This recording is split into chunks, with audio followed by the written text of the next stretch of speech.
Amados hermanos, estamos aquí reunidos en este momento especial, culto unido de nuestros dos grupos de clase de FDL, el grupo de Teología Sistemática y el grupo de El Arte de la Predicación, para darle fin formal al quinto ciclo dedicado a la homilética, hermenéutica y apologética, con una clase sobre retórica que teníamos pendiente con un gran amigo y un gran hermano que ustedes quieren muchísimo porque se identifican mucho con el trabajo que él está haciendo y que ha sido un gran compañero de mancuerna. Obviamente hemos podido estar levantando unas pesas juntos y se nos ha fortalecido mucho los músculos y creo que es un gran amigo que siempre está dispuesto a dar de lo que Dios le ha dado. Nuestro querido Edgar Pacheco hoy dará una clase de retórica, recordando que es muy importante cuando uno va a estudiar apologética, dominar muy bien la retórica, pues la retórica te permite poder hacer un mejor trabajo en el esfuerzo apologético, porque la apologética incluye debates, el terreno del debate es la dinámica perfecta de la apologética, y el debate se establece en niveles, un nivel del logos, que es el nivel de contenido, el nivel del patos y el nivel del etos. Y la retórica se inserta mucho en el nivel del patos. Muy importante que se sepa manejar, porque alguien puede tener un buen logo sin un buen patos. Y eso muchas veces puede definir la victoria o la derrota en un debate. Así que como fin definitivo de la clase de apologética, hoy tenemos una clase especial con nuestro buen y querido hermano Edgar. Y la información que vamos a suministrar acá obviamente quedará grabada para provecho de los estudiantes de FDL. Así que ya lo saben, muchachos, Dios les bendiga y les voy a presentar ya a mi querido amigo y hermano Edgar. Edgar, la Pachecoca. Mm. ¿Cómo están, queridos hermanos? Bueno, buenos días, independientemente de dónde estén, les saludo, conozco a algunos de ustedes, me da gusto estar con ustedes el día de hoy, es un placer y aparte es un honor haber recibido esta invitación. Yo sé que les va a ser de beneficio, algunos de ustedes ya están un poco más embebidos en el tema, algunos quizá van a recibir conceptos nuevos con los que van a tener que lidiar. Solamente me gustaría que me dijeran cuánto tiempo tengo, hermano Néstor, más o menos, para saber qué tanto abarcar del tema. Bueno, es una clase que siempre está pautada para 2 horas, pero tú te puedes tomar el tiempo que necesites. Hora y Ok, media, 2 horas. Sí, queremos tener una sesión de preguntas y respuestas, si es posible. Al final de la clase, por lo menos puede ser, si está estipulado en 2 horas, se puede tomar los últimos 15 minutos o media hora, como tú desees, para ok. preguntas y respuestas, dirigidas por hermano Héctor en este caso. Dime, ¿se ve la pantalla ahí? Porque yo casi Google Meet no Fuerte y uso. claro, se ve ¿Se ve la bien. pantalla? Ok, Sí, se perfecto. ve Bueno, vamos a perfecto. iniciar. Vamos a iniciar en nombre del Padre, el Hijo y el Espíritu Santo para echar de una vez a los unicitarios que estén por aquí de topos. Vamos a iniciar con este curso de retórica que he tenido la oportunidad de dar en otras ocasiones. A ver, la retórica yo la llevé en el seminario wesleyano, la llevé junto a la homilética, la llevé junto a la hermenéutica. Creo que deben ir ligadas, sobre todo para el quehacer del pastor. Debe estar familiarizado con el asunto de la homilética, pero también el discurso. La retórica básicamente es el discurso, ¿no? El discurso escrito o hablado. Entonces, vamos a introducirnos a los pormenores de este tema para que ustedes se den cuenta de la riqueza del tema, por qué surge la retórica, sobre todo en Aristóteles, en Isócrates y en otros pensadores, y cómo se ha ido desarrollando hasta nuestros días en el mundo de las redes sociales. Así que voy a tratar con algunos conceptos con los que quizá ustedes están familiarizados y vamos allá. Bien, Cicerón, que fue uno de los grandes retóricos, se puede decir, escribió que la retórica tiene tres funciones, ¿sí? Instruir, docere, deleitar, por supuesto, delectare, y conmover, movere. La principal función de la retórica deliberativa es la última, convencer a alguien de que crea algo. Esta es la que nosotros usamos en el sermón, usamos en la apologética, usamos cuando estamos tratando de convencer a alguien de nuestras ideas en el día a día, en las pláticas, es la retórica deliberativa. Ellos lo utilizaban, por supuesto, en el contexto de un juicio, de un juzgado, de una defensa, pero estos son los tres principios para Cicerón de la retórica: instruir a alguien, deleitar a alguien y conmover, como haría un predicador en un sermón, vuelvo a repetirlo. Para Francis Bacon, la obligación y la función de la retórica consiste en aplicar la razón, logos. Ustedes van a familiarizarse ahorita con el término logos, a la imaginación de los oyentes para mover la voluntad, las emociones. Jonathan Edwards decía que nosotros degustamos la verdad por dos órganos: el órgano de la razón y el órgano de las emociones, ¿sí? Entonces, las emociones son muy importantes en el arte del discurso, ¿no? Saber moverla, saber conmoverla, saber tratar con las emociones, ¿sí? Y para eso utilizamos justamente la retórica. La argumentación retórica van a pasar por tres momentos muy específicos. En Aristóteles, cuando se enfrenta con los sofistas, básicamente en Aristóteles la retórica es la facultad de descubrir todos los posibles medios de persuasión. Tiene que ver con las cualidades, con las emociones, con las pruebas. Pero luego, cuando entra el método científico, la retórica se va a dejar un poco de lado y en la modernidad se va a sustituir por la evidencia y lo demostrable. Es decir, ahora queremos a través del método científico llegar a la verdad, ya no tanto a través del discurso, sino a través del método científico, lo comprobable. Y aquí va a haber como un vacío en cuanto a la retórica, en cuanto al uso de la retórica. Hasta nuestros días, con el uso de las redes sociales, va a volver a ponerse de moda la retórica ya no necesariamente a través del discurso, sino a través de las figuras retóricas, a través de los medios de comunicación y sobre todo de la propaganda, es de los comerciales, ¿no? De la publicidad, con las figuras retóricas a través de imágenes. Entonces estamos en un momento muy bueno porque las redes sociales hoy nuevamente ponen a las personas sobre la palestra para que puedan nuevamente hacer uso del discurso, que es lo que hacemos nosotros en las redes sociales a través de la apologética, y a través del discurso tratar de persuadir a la persona que nos está escuchando, ya sea obviamente escrito o hablado. Hay gente, por ejemplo, que tiene una muy buena forma de escribir, una muy buena prosa, un muy buen uso de las figuras retóricas que, eh, a ver, te persuade inmediatamente. Y hay unas personas que tienen una facultad, una capacidad de discurso muy elaborada que se va dando justamente a través del uso de la retórica. Bien, aquí vamos a familiarizarnos con tres términos: etos, patos y logos. Esto viene justamente de la retórica de Aristóteles. Aristóteles se dio cuenta que en su tiempo había unas personas llamadas los sofistas que podían reunir en derredor de él a muchísima gente y embelezarla a través del discurso. Pero Aristóteles se dio cuenta de algo. Estas personas muchas veces no decían la verdad y sin embargo la gente creía lo que ellos decían. O sea, Aristóteles se pone a indagar a qué se debe esto y se da cuenta que la retórica, el discurso consta de tres partes: el etos, el patos y el logos. Y esta es la retórica clásica. Estos son los tres pilares fundamentales de la retórica. El etos se refiere básicamente a la credibilidad, a la autoridad del hablante. Por ejemplo, si en este momento estuviera William Cray aquí sentado en este lugar, pues la gente no necesita que William Cray empiece a hablar para que la gente ya compre el discurso porque es una persona que tiene prestigio, ¿sí? Que tiene reputación que se ha ganado a través justamente del tiempo y ese viene siendo el etos. Si ustedes se fijan en la iconografía de los católicos, ellos le ponen una aureola, ¿verdad? A las personas que ellos consideran santos. Eso vendría siendo parte del etos. Le están dando reputación, le están dando ciertas características, están elucubrando al personaje para que ustedes se den cuenta que no es cualquier persona. Esa aureolita que le ponen ahí arriba de santidad es para ellos una forma iconográfica de decir, esta persona es especial. Bueno, ese es el etos. Cuando una persona sale, ¿verdad? Con su toga, con su collarín, se escuchó muy de perro, con su cuello clerical, perdón, a predicar, nosotros de inmediato lo asociamos a esta persona pertenece a una institución religiosa, etos, ¿bien?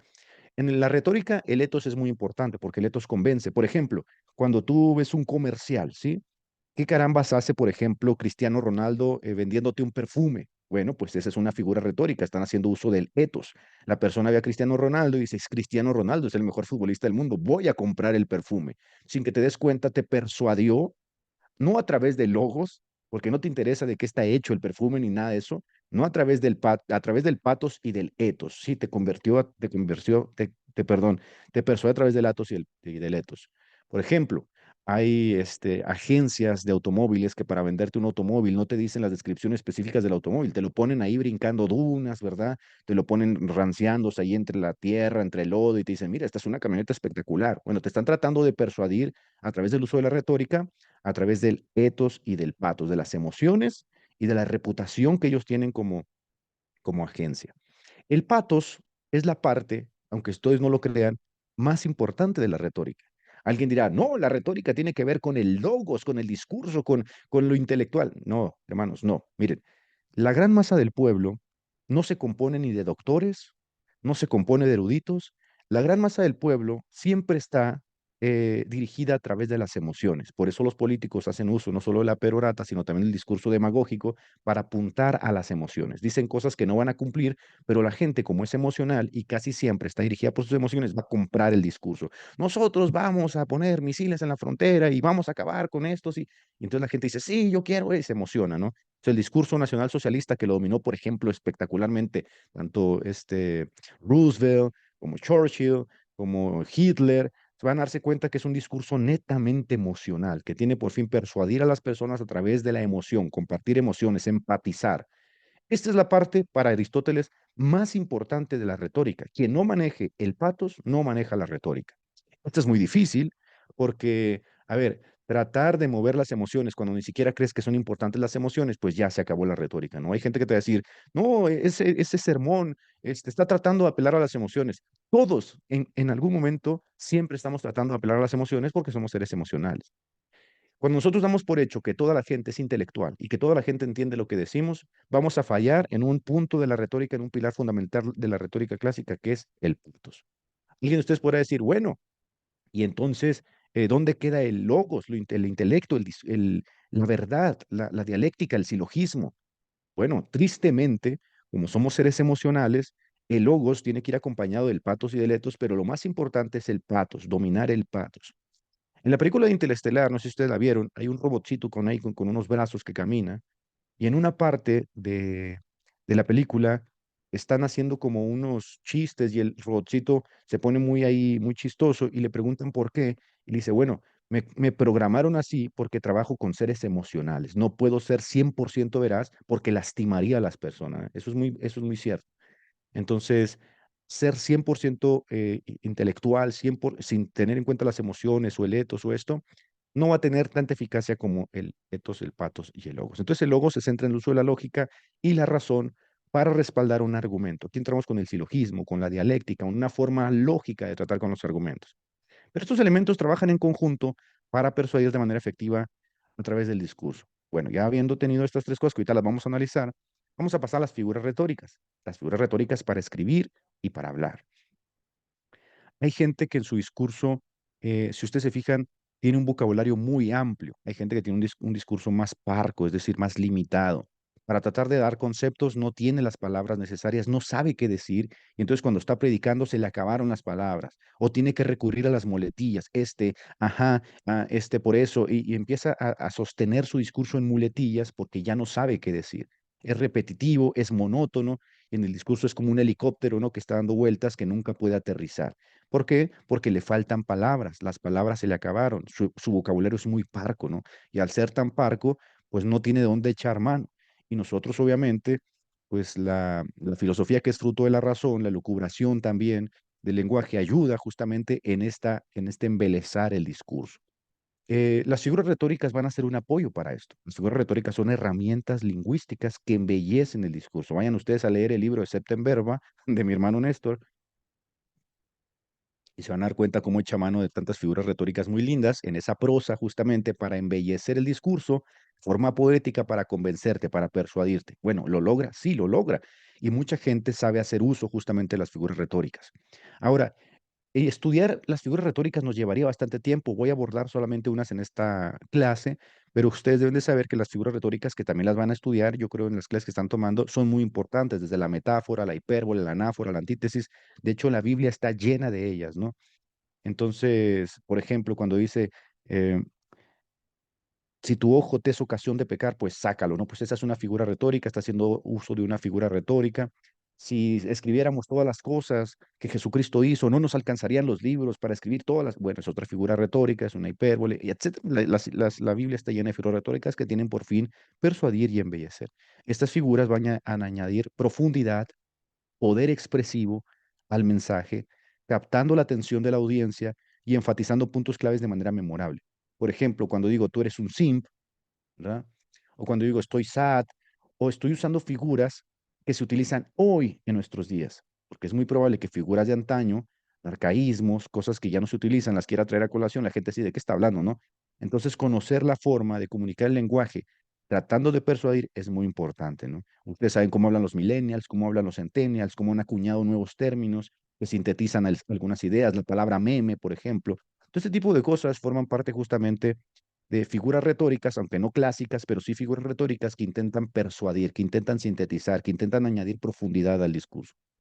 Por último, creo que esta parte también es muy importante porque el contexto y la audiencia básicamente es sobre lo que tú vas a trabajar en el discurso, en la retórica.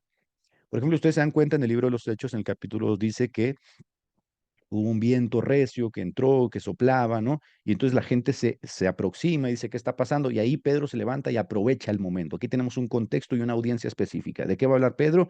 Está aprovechando el momento, está aprovechando la audiencia. La gente que sabe leer a su audiencia es una persona inteligente, es una persona que va a tener éxito en su discurso, es una persona que va a hacer clic con las personas y esto lo tienen que manejar mucho, por ejemplo, los políticos, ¿no? Porque no es lo mismo ir a hablarle a los empresarios ir a meterte como Luis Donaldo Colosio, ir a meterte como algún político como Hugo Chávez, ir a meterte por ahí como Reagan, meterte entre la gente y hablar en el lenguaje de la gente. Entonces no es lo mismo, por ejemplo, el discurso de Winston Churchill cuando dice pelearemos en las valles, pelearemos en las playas, a decir I have a dream de Luther King, que está tratando de hablar de la segregación, ¿no? De los negros. Entonces, conocer a tu audiencia, conocer el contexto en el que estás parado es muy importante. Cuando tú haces un debate, se supone, por ejemplo, que estás tratando con personas intelectuales.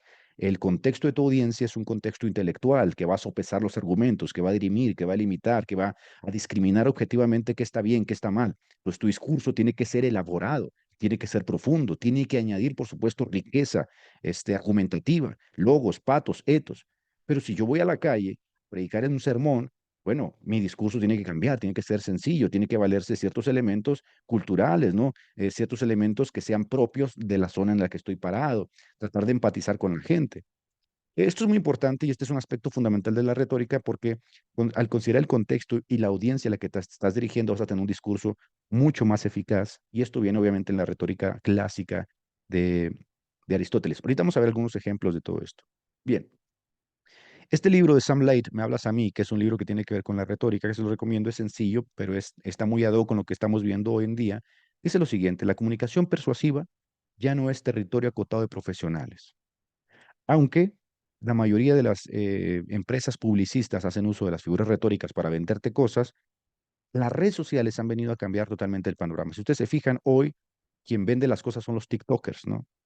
Incluso algunas empresas de publicidad te ponen a un TikToker porque el TikToker ya empatiza con la gente. Entonces, las empresas de publicidad se valen de él para tratar de hacer un clic. Están valiendo de figuras persuasivas. Entonces, ya no es un territorio acotado de profesionales, sean estos políticos, locutores o anunciantes. El primer debate televisado que fue entre Nixon, no fue si fue entre Nixon, a ver, no recuerdo, el primer debate televisado de Estados Unidos fue como el clímax de por qué las casas de publicidad y por qué estas personas tenían que usar la retórica, tenían que usar justamente todo esto. Y de aquí los políticos empezaron a echar mano de todo ello porque se dieron cuenta que comunicar correctamente el mensaje era muy importante. Una de las primeras entrevistas que dio Mark Zuckerberg, el tipo estaba bañado en sudor, ¿no? Estaba bañado en sudor, no hilaba las palabras, no sabía qué decir, pero tú ves hoy a Mark Zuckerberg y te vas a dar cuenta que el tipo ha trabajado muchísimo, incluso aprendió chino mandarín y el tipo ha trabajado muchísimo en su discurso, en controlar y gestionar correctamente sus emociones, en hilar correctamente sus ideas y entonces se ha vuelto mucho más persuasivo y mucho más eficaz. Pero las primeras entrevistas que tú ves de él, el tipo no sabe hablar. Hay una película que se llama El discurso del rey, ¿no?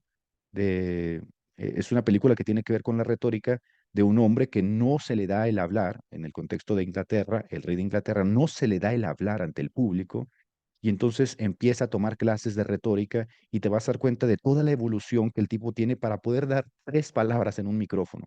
Hay gente que no se le da y la retórica se puede aprender, por supuesto. Bueno, cualquiera hoy que disponga de un ordenador conectado a la red, puede comunicarse instantáneamente mediante la palabra escrita o hablada. Esta es una de las ventajas que nos ha traído las redes sociales. Y puedes tener una audiencia potencial hasta de millones de personas. Tú estás hablando hoy con 3 personas, pero mañana, si el video se hace viral, lo van a ver o lo van a leer o lo van a escuchar 3 millones de personas. Entonces, las redes sociales han venido a cambiar el juego, ¿no? Esto ya no es exclusivo de las agencias publicitarias, esto ya no es exclusivo de los políticos, esto ya no es exclusivo de los locutores, de los anunciantes. Ahora tú mismo tienes esta oportunidad, ¿no? De comunicar no solamente en la iglesia, sino a través de las redes sociales, a través del discurso, a través de una forma persuasiva de discurso a una audiencia potencial de millones de personas. Bien, vamos entonces a la parte dura de la retórica, ¿no? Vamos a hacer la diferencia entre el discurso retórico y el discurso sofista, el discurso erístico sofista. El discurso retórico, tal como lo propone Aristóteles, y el discurso sofista erístico, tal como él lo veía en aquellos sofistas, que aunque tenían a mucha gente alrededor de ellos, para Aristóteles no estaban diciendo la verdad o muchas veces no les interesaba la verdad, sino persuadir a las personas. De hecho, la palabra sofista va a tener con el tiempo una connotación peyorativa, negativa. Si a ti te dicen eres un sofista, básicamente te están insultando, por si no lo sabes, aunque muchos sofistas fueron muy intelectuales, fueron muy grandes personajes, ¿no? Discurso retórico, bien, se lleva a cabo conforme a la verdad. Se distancia del placer de debatir por debatir. Yo no estoy debatiendo por debatir. Tengo 700 debates.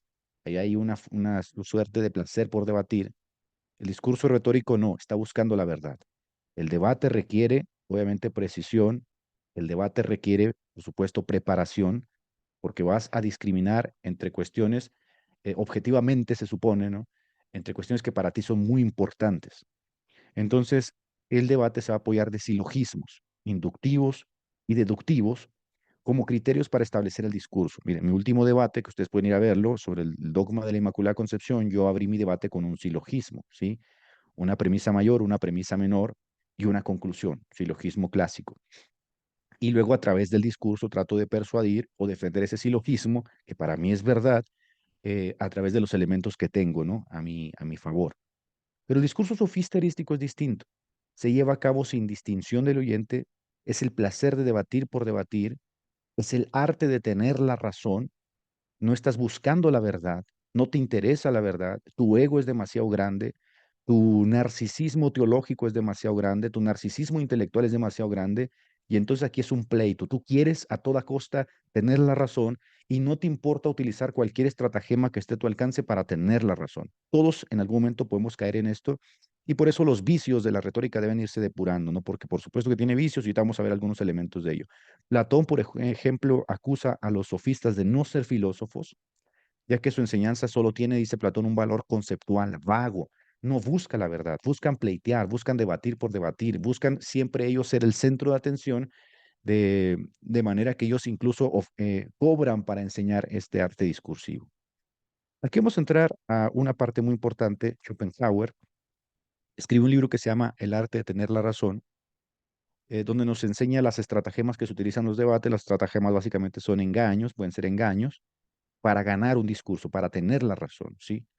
Schopenhauer, cuando empezó a escribir este libro, dice en su prólogo que varias veces lo agarró y lo tiró porque le causaba asco a él mismo pensar que algunos de nosotros o que algunas personas usen esto justamente para, para ganar un discurso. Esto va a ser muy clásico, por ejemplo, en el discurso ideológico, cuando una persona está tratando de defender algo malo, por ejemplo, el aborto, ¿no? Y te dicen, ay, pero ¿cuántas mujercitas han sido violadas? ¿Por qué te opones al aborto? Obviamente está tratando de persuadir tus emociones a través de algo que no se sostiene desde la estadística, desde lo que es objetivo, ¿sí? Entonces está usando una estratagema para llevar a cabo su discurso. Vamos a definirlo. Aristóteles, así como otros filósofos, digas, y Sócrates, Gorgias o el mismo Sócrates se dieron cuenta que en las discusiones o discursos, quien tenía la razón, ojo con esto, porque aquí usted va a tener que ser muy agudos, muy afilados, quien tenía la razón no siempre ganaba el debate, ¿sí? Pero aquí hay un problema. ¿Tú cómo vas a saber quién carambas gana un debate si tú no sabes de qué se está hablando en el debate? Y no te diste cuenta que fuiste persuadido por la emoción. Y al haber sido persuadido por la emoción, estás convencido y añadiste eso como verdad sin detenerte a estudiar o a analizar lo que se trató en el debate. Esto es muy común en los debates y esta es la parte subjetiva del debate. El compromiso que tenemos con el debatiente, ¿no? Va a debatir William Cray contra Dallas Wallace, ¿no? Pues yo ya le di el triunfo a William Cray porque es de los míos. Esa es una mala forma, ¿no? De tratar el asunto de la verdad y discriminar objetivamente la verdad. Esto sucedía mucho y Aristóteles se dio cuenta de ello. Aparte de eso, mucha gente no sabe de qué van los debates y le dan triunfo a la persona que lo persuade, no a la persona que lleva la verdad, ¿sí? Esto diría Schopenhauer, es una cosa tener razón y otra muy diferente, llevar razón. Estas son las dos distinciones que hace Schopenhauer, tener razón y otra muy diferente, llevar razón. ¿Qué es tener razón? Schopenhauer emplea la primera para expresar el hecho de tener objetivamente razón, de verdad tienes la razón, decir la verdad respecto a algo y demostrarlo. Dos más dos son cuatro y esta es la metodología que usé para llegar a esta conclusión y lo demuestras. ¿Sí? A través de la dialéctica, a través del uso de la lógica, a través del silogismo. La demostración acertada de lo que se dice es correcto a través de un razonamiento deductivo. Por ejemplo, nosotros conocemos el discurso de William Cray, la defensa que hace el argumento Callam. Todo lo que comienza a existir tiene una causa, premisa mayor. El universo comenzó a existir con premisa menor, por lo tanto, conclusión. El universo tiene una causa para su existencia. Dos premisas, una conclusión. Aquí está defendiendo a través de un silogismo lo que, lo que está, a ver, está defendiendo a través de un silogismo el discurso que va a dar en el debate, no cómo lo va a defender a través del discurso, pues a través de un silogismo de la dialéctica. Pero lleva razón sobre todo a los que están casados aquí en el chat, se van a dar cuenta que es una cosa totalmente diferente. Schopenhauer utilizó este término para referirse a la técnica de imponerse en la discusión, independientemente de si tienes la razón o no la tienes. Esto es lo que se llamó sofismas erísticos, ¿no? Es el arte de discutir de tal modo que uno siempre lleve la razón, es decir, per facies nefas, justa o injustamente.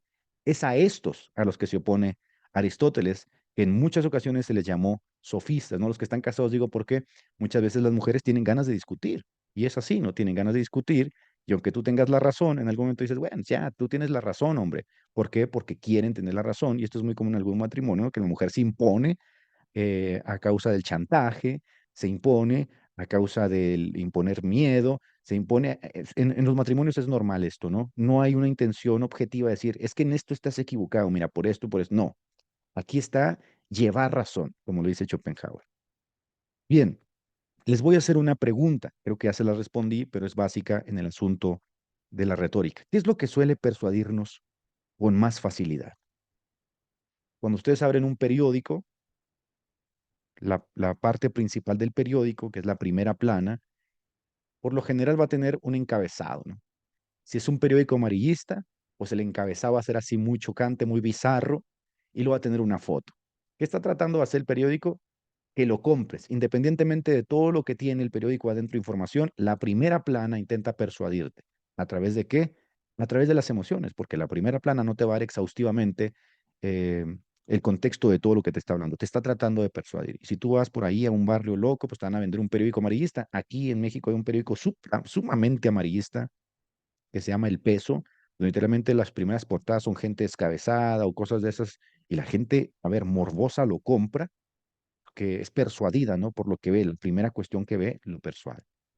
¿Qué es lo que suele persuadirnos con más facilidad? Las emociones, los argumentos o la reputación de quien intenta persuadirnos. Las emociones, los argumentos o la reputación de quien intenta persuadirnos. Schopenhauer dirá lo siguiente: la natural maldad del género humano exige que se debata la verdad y que incluso debatiéndose no se acepte. Aquí entonces estamos contra una persona que es dura, ¿no? Como la Biblia los llama, dura de cerviz. Contumaz, persevera con inteligencia en el error. Aunque le has mostrado la verdad, no la acepta, ¿sí? Se endurece. ¿Por qué? Porque emocionalmente esta persona es inestable. Los argumentos no le importaron, ¿no? Ni la reputación de quien intenta persuadir. Entonces, por supuesto que las emociones son la parte más importante del discurso. Quebrar las emociones, mover las emociones. Es mejor en un discurso que una persona se enoje. Es mejor en un discurso que una persona se ría. Decía, por ejemplo, Spurgeon, si un predicador tiene la habilidad, discurso a mis estudiantes, si un predicador tiene la habilidad de hacer que en el sermón la persona se ría, pero que también llore, ese es un buen predicador. Entonces muchas veces decimos, Dante Gebel hace a la gente reír. Mira, es un buen predicador porque tiene un muy buen uso del patos. Pero también cuando acaba su discurso la gente está llorando. ¿Cómo logró eso ese hombre? Bueno, independientemente de si tiene un buen logos, porque la gente le critica el logos, ¿no? Volvemos al mismo punto.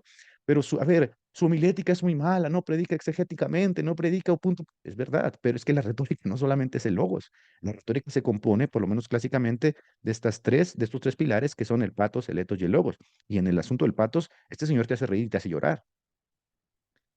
Entonces, son pocos los predicadores que logran desarrollar esta capacidad. Son pocos los predicadores que logran hacerte realmente que tus emociones se conmuevan. Ahora, ustedes tienen una ventaja con predicadores porque tienen la ayuda del Espíritu Santo que persuade, que redarguye. Ahí tenemos el famoso sermón de Jonathan Edwards, Pecadores en las manos de un Dios airado, ¿no? Está predicando y de repente la gente está tomada de los muros de la iglesia llorando porque siente que se va a ir al infierno. ¿Qué pasó ahí? Una persuasión profunda de las emociones. Aparte, si eso se va acompañado de una profunda convicción teológica, intelectual, pues has dado en el clavo, ¿no? Entonces mucha gente dice, no, a mí no me importa que la gente sienta o no sienta. No, no, no, no, no. La retórica es muy importante que toques con las emociones. Mucha gente dice, Edgar es muy duro. Sí, por supuesto, porque quiero mover las emociones. Quiero que la indiferencia se quede a un lado, ¿no? Es preferible que te enojes, es preferible que te sientas persuadido por las emociones a que no sientas nada. La indiferencia es mala. Por ejemplo, Napoleón tenía una frase, mis soldados se mueven solamente por dos cosas, por el miedo o por el interés al dinero, al botín. Siempre hay un interés de por medio, ¿no? Está ligado a las emociones.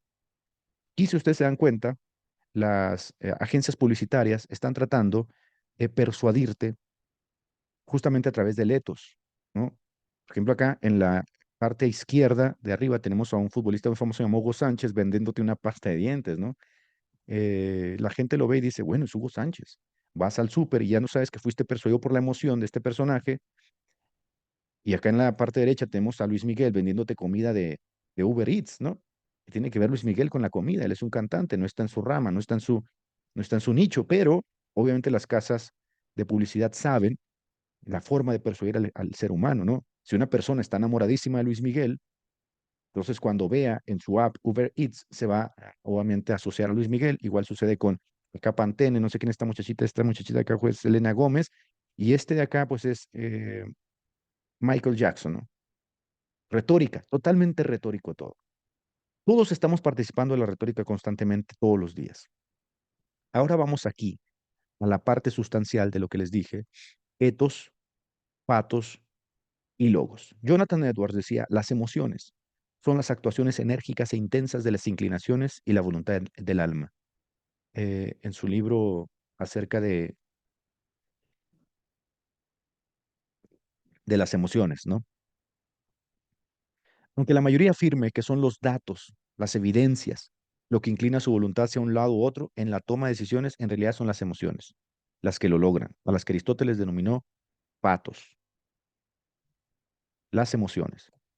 ¿Quién puede negar que la verdadera religión tenga como ingrediente fundamental las emociones, los afectos religiosos? Jonathan Edwards, en su libro, se los recomiendo. Recuérdense ustedes que Jonathan Edwards estuvo en medio de ese Great Awakening, ¿no? Ese gran avivamiento de Estados Unidos, y escribe este libro justamente para que ustedes sepan cuál era el papel que juegan las emociones en la vida religiosa. John Piper tiene un libro también muy, muy interesante que habla de las emociones, porque muchas personas han propugnado la idea de que las emociones no son importantes en la predicación, en la vida religiosa, en la vida espiritual, porque intentan distanciarse del exceso, ¿no? Que existe en algunas iglesias neocarismáticas, donde las emociones, a ver, estas se desarrollan a través de una parafernalia impresionante, ¿no? De gritos, llantos, etcétera, pero las emociones no pueden irse al otro extremo en el que no sientas nada, estés sentado como un robot, no tengas interacción, no tengas emociones. Entonces, ¿quién puede negar que la verdadera religión tiene como ingrediente fundamental las emociones? Noten, por ejemplo, este discurso, ¿no? Georgias. Si tú supieras, Sócrates, si tú supieras que en cierto modo tiene en sus manos la retórica todos los poderes, decía Georgias, y de ello te voy a dar una prueba convincente. Muchas veces he ido con mi hermano o con otros médicos a casa de enfermos que se negaban a beber un medicamento o a dejar que se les practicara un corte o una cauterización. El médico no pudo persuadirlos y yo lo conseguí sin emplear otros medios que la retórica. Y te aseguro, Sócrates, que si un orador y un médico llegan a una ciudad, la que tú quieras, y tienen que contender entre sí por medio del discurso, bien en la asamblea popular, bien en cualquier otra asamblea, para ver cuál de los dos resulta elegido como médico, el último no sería tenido en cuenta en modo alguno y será elegido el hombre que posee la virtud del bien hablar si se lo propone, ¿no? Fíjense nada más el poder de la retórica. Es decir, lo que está diciendo George es, si yo me lo propongo, yo puedo convencer a las personas de que soy un médico a través de mi discurso, ¿no? Y si tuviese que rivalizar con un hombre de otra profesión, cualquiera, el orador sabrá ganarse a la asamblea antes que cualquier otro para ser elegido. En efecto, decía Georgias, No existe asunto alguno acerca del cual no pueda hablar con más persuasión el hombre elocuente que el de cualquier profesión. Tan grande y de tal condición es el poder de ese arte, el arte de la retórica. Entonces aquí tenemos a uno de los grandes oradores, Georgias, diciéndote justamente el poder de la retórica, ¿no? Este personaje que ustedes ven aquí, que es muy conocido, ¿no? Le tapé su carita, este es el hombre del bigote chistoso, es estudiado eh, porque este hombre desarrolló uno de los discursos hablados más importantes del último siglo. Tenemos, ahorita les voy a dar unos ejemplos de unas personas que dominan muy bien el arte del discurso, tanto evangelistas como políticos, etcétera. Pero este hombre que tenemos aquí nos va a dar un ejemplo de lo que son las operaciones retóricas. Si ustedes ven las fotos, este es el ejemplo de que este hombre no nació con esta habilidad nata, sino que la estudió, se preparó y resulta que llegó a tener a media Europa bajo sus pies, ¿no? Y el fuerte de este hombre, no solamente era un hombre muy intelectual, el fuerte de este hombre era el discurso. Un discurso sumamente incendiario, un discurso sumamente político, nacional socialista. Literalmente la gente lloraba en sus discursos. Y los que estudian la biografía de este hombre dicen que literalmente él terminaba orinado por la emoción con la que daba el discurso. El uso de los silencios, si algún momento tiene oportunidad de ver tanto el discurso de él como el de Churchill, que rivalizaron mucho en la Segunda Guerra Mundial, porque hicieron uso de la radio para diseminar el discurso, van a darse cuenta de que este hombre domina un elemento en el discurso que es impactante y es el silencio. Muchas veces nosotros pensamos que la retórica es hablar, hablar y hablar, pero el silencio puede llegar a ser imponente en el discurso retórico. ¿Cuándo?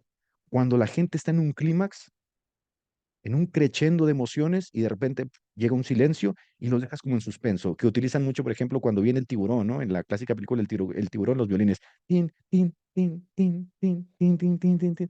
Entonces, el silencio, el crescendo, llega el silencio y dices, ¿qué va a pasar? ¿Qué va a pasar? ¿Qué va a pasar? Bueno, quien sabe dominar el silencio puede dar un buen gancho en el discurso. Entonces, vamos a ver algunas cosas interesantes en ello. Cuando tú elaboras un discurso, nosotros utilizamos la homilética. Hay varias etapas para elaborar el discurso, no solamente para dejarlo plasmado, que es muy importante que ustedes cuando van a predicar, antes de que dominen la homilética, escriban todo el discurso, todo, escríbanlo todo, todo de pe a pa, como si lo estuvieran diciendo. Y eso se van a dar cuenta que les va a aumentar muchísimo su capacidad retórica, porque la homilética lo que hace es que sintetiza, ¿no? El sermón sintáctico, el sermón exegético. Entonces, la homilética sintetiza. Para que ustedes apoyen el trabajo homilético, escriban todo su discurso. Yo, por ejemplo, cuando voy a debatir, escribo todo mi debate una vez, luego lo escribo dos veces y posteriormente ya lo empiezo a sintetizar con puntos porque ya domino el discurso y domino los puntos principales. Hay gente que tiene ciertas capacidades intelectuales que no necesita, ¿no? Yo les recomiendo que escriban todo su discurso, pero en la elaboración del discurso lo primero que está es la inventio, es la etapa cognitiva de buscar ideas para el tema sobre el que va a tratar el discurso, descartando otras ideas o informaciones que no sean pertinentes. Se trata de encontrar los argumentos más adecuados al propósito y las circunstancias de la comunicación. Este es el trabajo cognitivo en el que empiezas a rebuscar y por eso les digo, cuando la mente es muy parca, que la capacidad intelectual todavía adolece, ¿no? De conocimiento, de ideas, pues va a ser muy poco lo que vas a poder hablar. Por eso te recomiendo que escribas todo tu discurso. Van a pasar un año, lo vas a leer y vas a decir, mira, era muy parco, ahora tengo esto y esto y esto. Escriban. Después, la dispotitio. Es sencillamente el ordenamiento correcto de los argumentos. ¿Qué va primero? ¿De qué forma voy a abrir el discurso? ¿Qué sigue después? El crescendo. La retórica clásica utiliza como forma de ordenamiento tres elementos: el exordio, la narratio y la confirmatio, ¿no? Básicamente es lo que nosotros hacemos en el sermón con la introducción, ¿sí? Preposición, yo uso preposición para hacer un ligue entre la introducción y la sustancia del sermón y la conclusión. Pero vamos a hablar hoy de la resurrección de Jesús. ¿Cuál es la mejor forma de iniciar el sermón? Charles Spurgeon decía que los primeros 5 minutos del sermón son básicos para saber si vas a conectar con la gente o no. Y los últimos 5 minutos del sermón son la estocada al toro, ¿no? Es decir, todo lo que dijiste vas a lograr que tenga una aplicación tanto en las emociones de la persona para que pueda ser contundente o no. Hay mucha gente que maneja la apertura del sermón muy bien a través de una analogía, una metáfora, un chiste, yo qué sé, pero no saben cerrar. Antes de continuar, quiero que ahí, porque ahorita lo quiero analizar, ahí en su hojita donde ustedes están, si hablásemos de la resurrección de Jesús, pongan ahí aparte en un lado. Para ustedes, ¿cuál sería la mejor forma de iniciar ese sermón? Ustedes están ante la iglesia, tienen a 50 personas en una iglesia pequeña y van a hablar de la resurrección. Ya dieron el texto del sermón, ¿sí? Y ahora van a iniciar el sermón. ¿Qué es lo primero que dirían, hermanos? ¿Se dan cuenta? Aquí es el ordenamiento. ¿Qué es lo primero que dirían? ¿Cómo inicio yo mi sermón? ¿Cuál es la forma de persuadir estos primeros 5 minutos a mi congregación? ¿Cuál es la forma más eficaz de hacer clic con la gente? Entonces, si ustedes se fijan, eh, la retórica clásica manejaba estos tres elementos: exordio, narratio y confirmatio. La exordio, decía Aristóteles, tiene que ser clara, breve, sencilla. Tiene que apelar directamente a los sentimientos. Aquí no te me vas a poner intelectual. Aquí, sí o sí, le tienes que meter un gancho a la emoción. Vas a hablar de la resurrección. Ayer estaba viendo un video de este señor, ¿cómo se llama el productor de Sound on Freedom? Se llama Eduardo Verástegui. Estaba diciendo, yo estuve platicando con Mel Gibson. Mel Gibson está preparando la segunda película de la Pasión de Cristo, que es la resurrección de Cristo, ¿no? Entonces Mel Gibson dice, me empezó a platicar el opening de la película, dijo, y en un momento yo estaba llorando. ¿Cómo logró hacer eso Mel Gibson? Dijo él. Si yo no estoy viendo la película, pero tenía las ideas tan cual acomodadas que en el momento en que empezó a hablarme del opening de la resurrección, yo, dijo, me solté llorando.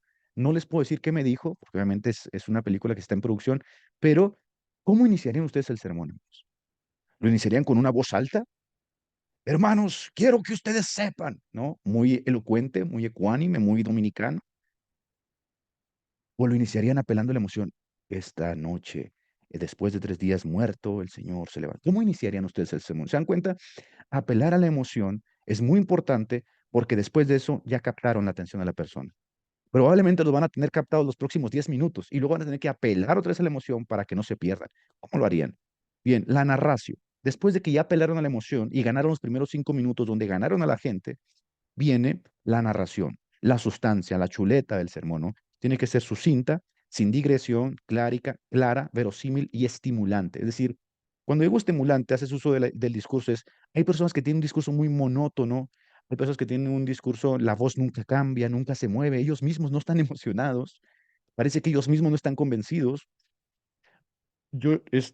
Juan Wesley nos narra, por ejemplo, el testimonio de un ateo que siempre estaba en los discursos de George Whitefield, corría por las calles para encontrarlo, ¿no? Cuando George Whitefield predicaba, y una ocasión le preguntaron, ¿por qué, señor? ¿Por qué va usted a escuchar a George Whitefield?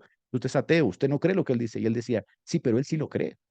Entonces era tanto el impacto que le causaba la forma en que George Whitefield se apropiaba del mensaje, estaba convencido del mensaje, estaba emocionado por el mensaje que cautivaba a los demás. Entonces tiene que ser el mensaje estimulante, tienes que mantener a la gente despierta. Si en algún momento la gente se te está perdiendo, tienes que hacer algo para despertarla, ¿no? Pegar un grito, hacer un chiflido, algo.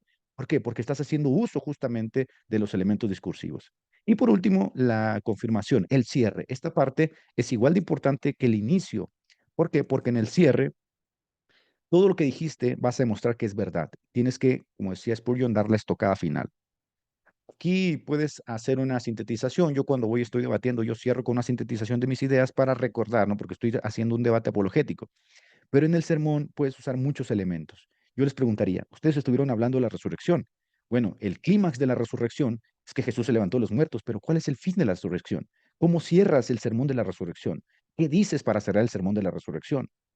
¿Y cómo logras que esa emoción que le hiciste sentir a la persona, que lo llevó a querer consagrarse, que lo llevó a querer orar, que lo llevó a querer doblar las rodillas, que lo llevó a querer vivir la vida espiritual, cómo le haces para que esas ideas principales que le levantaste en el principio no se pierdan en medio del discurso, sino que se mantengan y él salga de la iglesia y quiera vivir la vida espiritual de la resurrección en el poder del Espíritu? ¿Cómo le haces? ¿Qué tienes que hacer?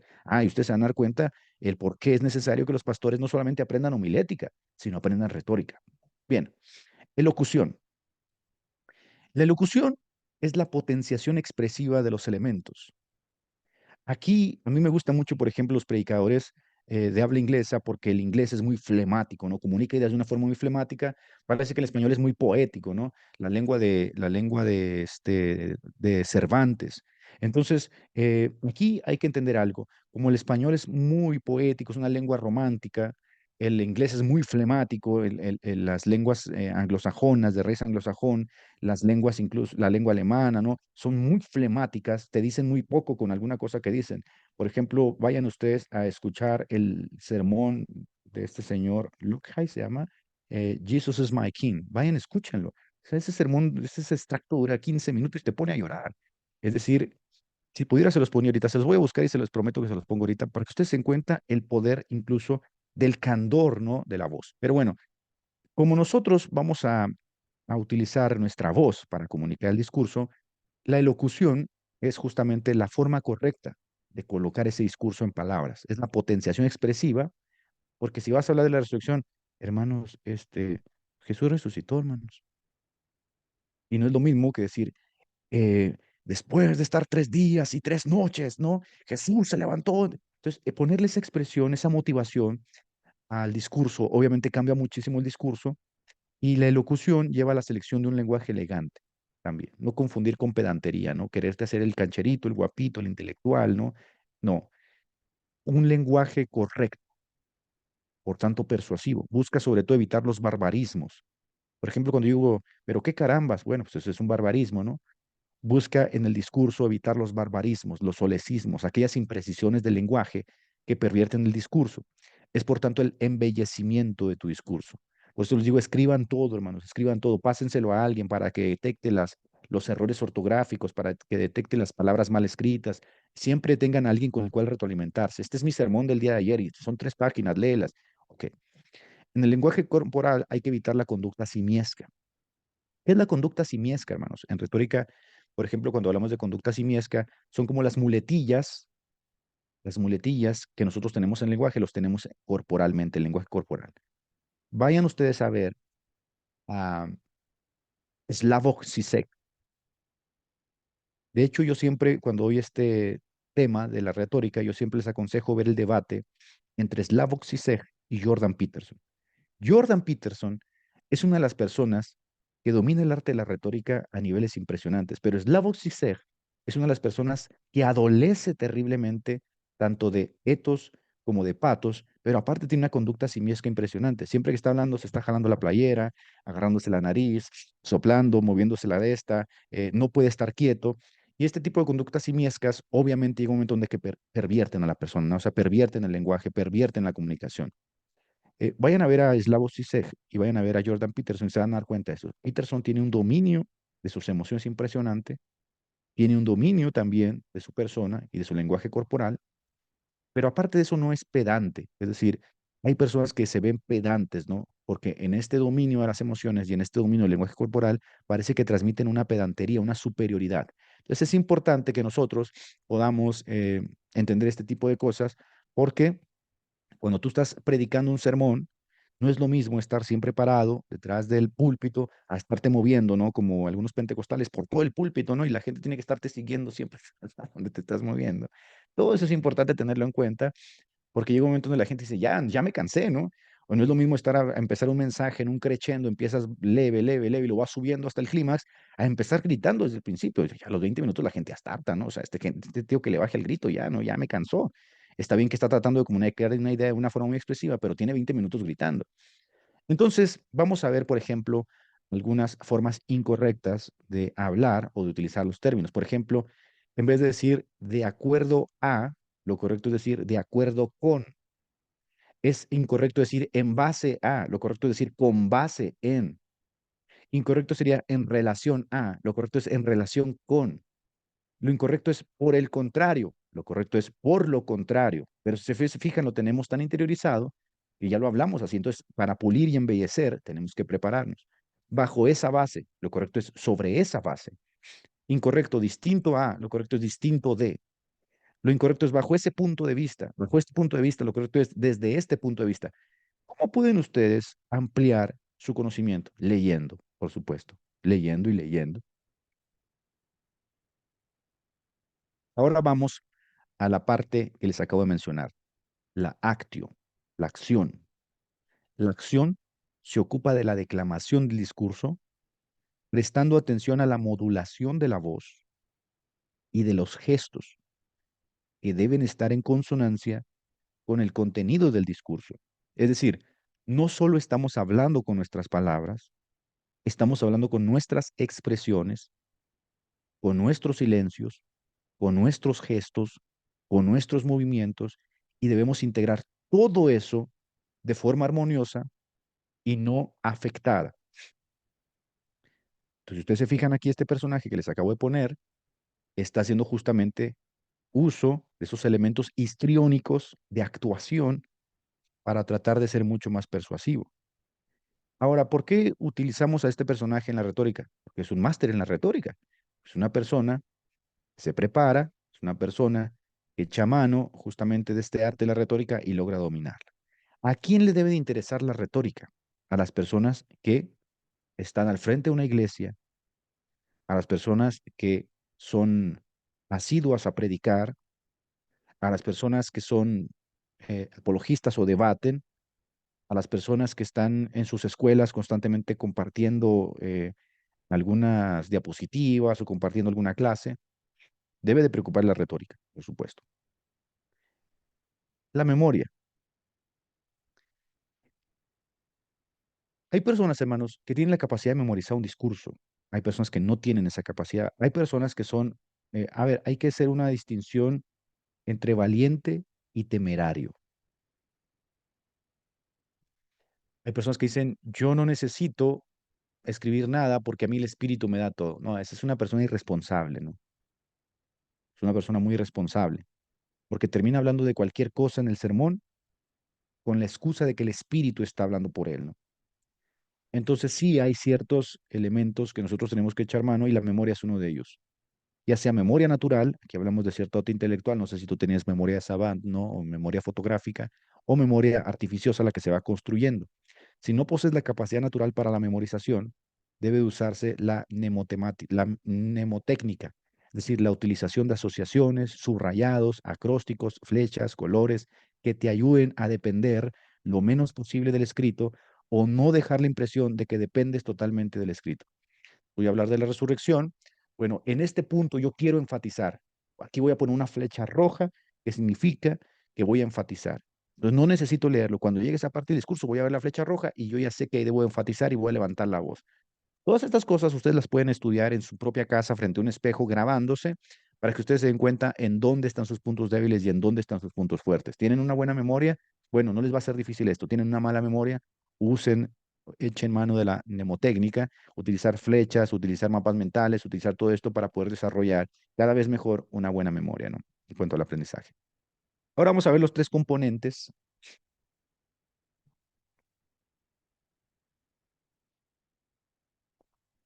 Si tienen preguntas ahí las pueden ir anotando, las vemos al final. Vamos a ver los tres componentes de el etos, el patos y el logos. Aquí yo añadí el kairos en la visión de Cicerón, era importante también, no en la visión de la retórica clásica, pero el kairos es importante porque lo encontramos también en la Biblia y creo que es importante decirlo. Determina el momento indicado para hablar, hace uso de las circunstancias para comunicar su mensaje, por lo tanto su mensaje se encuentra respaldado por los eventos que le preceden. Un ejemplo, vamos a ver este ejemplo, la tragedia de Julio César. Fíjense cómo Antonio va a aprovechar el reciente asesinato de César para comunicar un mensaje. Amigos romanos, dice, compatriotas, prestadme los oídos. Mientras César está ahí ya siendo muerto, la gente se amontona y este señor Antonio utiliza ese momento para dar un discurso. Amigos romanos, compatriotas, prestadme los oídos. Interesante, ¿no? O sea, como él primero empatiza con la gente, ¿sí? Por el evento fatídico que está a espaldas de él y empieza el discurso de esta forma, compatriotas, amigos, romanos, prestadme los oídos. Así inicia su discurso.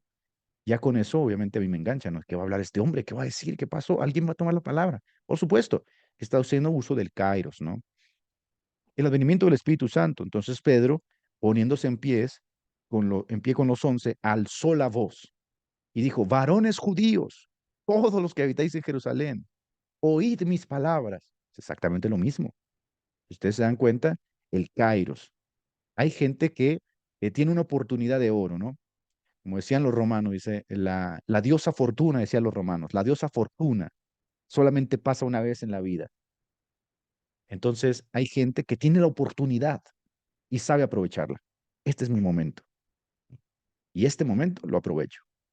Bueno, pues la mayoría de los TikTokers que se hacen virales así, ¿no? Aprovechan un, como le llaman hoy, un mame, aprovechan hoy ese tren, suben al trend y terminan siendo virales. Entonces aquí tenemos la evidencia del Cairo, saber aprovechar una oportunidad para un discurso. Por ejemplo, ahorita todos en las redes sociales andan hablando de la Teotocos, ¿no? Es verdad. Se subieron al tren de el debate que tuve con el señor Adolfo y a ver, hay 40, 50 reacciones porque están aprovechando el momento. Probablemente en 2 semanas se acabe el trend, ¿no? Pero están aprovechando el momento. Este es mi momento. Yo tengo años queriendo decir algo de eso y este es el momento para comunicarlo, ¿no? En este momento prendo mi cámara y empiezo a hablar justamente del Teotocos, lo que yo pienso, que esto y que aquello. ¿Por qué? Porque está aprovechando un momento que se da debido a las circunstancias y va a dar su discurso. Después tenemos el etos, ¿no? La sensatez, es decir, se le considera a una persona respetable dado su experiencia, su sabiduría, sus estudios, su reputación, a causa de su virtud, de su ética, de su honestidad, de su ecuanimidad, a causa de su benevolencia, ¿eh? Es decir, no hay interés manifiesto en su proceder, hay objetividad, no está interesado en el dinero, no habla con sesgo o con parcialidad. Vamos a ver un ejemplo de Letos en la tragedia de Julio César. Fíjense nada más en el discurso de Antonio, cómo después de que Antonio aprovecha el kairos, ahora utiliza el etos. Él era mi amigo fiel, era mi amigo fiel y justo para mí. Antonio justifica sus palabras con la credibilidad de que él es amigo de César. ¿Pero por qué estás hablando? Es que él era mi amigo. Yo sé de lo que estoy hablando. Él era un fiel amigo mío. Entonces ahí le da certidumbre a su mensaje, empatiza con las personas y entonces la gente dice, es verdad, él era amigo de César. Entonces sabe de lo que va a hablar, ¿no? Por tanto, él conoce mejor a César que nadie de los que estamos aquí. Él está diciendo que la autoridad para hablar, para la autoridad de ese discurso, procede justamente de este conocimiento eh, eh, interno que tiene de la amistad con César, ¿no? Entonces aquí estamos viendo el uso del kairos y el uso del etos en el discurso de Antonio, ¿sí? Respondiendo Jesús les dijo, aunque yo doy testimonio de mí mismo, mi testimonio es verdadero porque yo sé, aquí está el etos, de dónde he venido y a dónde voy. Pero vosotros, ustedes, no sabéis de dónde vengo ni a dónde voy. Yo sé quién soy, yo sé quién es mi Padre. Yo hablo por el testimonio y las palabras de mi Padre. Yo sé quién me envió, ¿no? Y por lo tanto, con esa autoridad yo hablo. Ellos se enojan. Tú siendo hombre te haces igual a Dios, ¿no? Lo quieren matar. Pero ahí está el etos, ¿no? Entonces, todos nosotros, hermanos, todos tenemos un etos. Algunos bueno, algunos malo. Se puede construir, por supuesto. Entonces, esta es la parte que nosotros conocemos como reputación. Ahora vamos al patos. Para Aristóteles, los discursos sin patos no sirven. El patos debe amalgamarse a los sentimientos o emociones del oyente, la inteligencia intrapersonal e interpersonal, ira, alegría, tristeza, melancolía, empatía. Por ejemplo, hablo como padre de familia, ¿no? Y estamos reunidos en un lugar donde están muchos padres de familia y hay un problema ahí con las marchas, por ejemplo, contra la ideología de género, marchas de padres de familia que sienten justamente este problema cerca de sus hogares. Yo me levanto como padre de familia, hablo como alguien que ha fallado. ¿Se acuerdan ustedes cuando Jim Swagger pecó? Lo primero que dijo frente a televisión, ¿no? Llorando, que hablaba como alguien que había pecado, alguien que había fallado. Estaba tratando de empatizar con la gente en el asunto de que ellos también fallan, ellos también pecan. Yo hablo sinceramente como alguien que ha pecado, alguien que ha fallado, alguien que ha caído. La gente es muy probablemente que no te va a juzgar porque la gente también falla y peca. Estás haciendo uso del patos, entonces te familiarizas con la persona, empatizas con la persona, y al familiarizarte con la persona, entonces tu discurso va a ser mucho más persuasivo. Vamos a ver el patos en la tragedia de Julio César. Fíjese lo que dice aquí Antonio. Este corte, dice Antonio, fue el más cruel de todos. Antonio crea una conexión emocional con sus oyentes, mostrándole a la gente las heridas del César, persuadiéndolos con ellos a sentir la indignación e impotencia que él mismo está sintiendo. Miren las heridas, ¿no? Miren este corte, miren aquí lo que hicieron. Y la gente siente la conexión. Aquí en México hace unos días hubo una tragedia impresionante para que ustedes se den cuenta cómo la indignación puede volverse colectiva, ¿no? Aquí en México hubo hace unos días, en el pueblo de Tasco, en el sur de México, que sucede mucho esto, una mujer secuestra a una niña y la asesina, y la ciudadanía, empatizando con el dolor de la madre gritando desesperada porque la mejor amiga fue la que hizo esto, van y ¿qué hacen? Esa emoción, esa indignación, esa ira, esa impotencia contenida y ya disuelta en la masa del pueblo, porque en la masa la moral se diluye, van y buscan a la mujer y la linchan, para que tú te des cuenta nada más de lo poderoso que son las emociones. Alguien preguntará, bueno, ¿y qué tiene que ver el vecino en esto? ¿Y qué tiene que ver aquel hombre? Ese hombre no perdió su hijo. Sí, pero las emociones ya crearon una conexión colectiva. Y como ya crea una conexión colectiva, la gente siente la emoción de la madre como propia. Eso es el patos.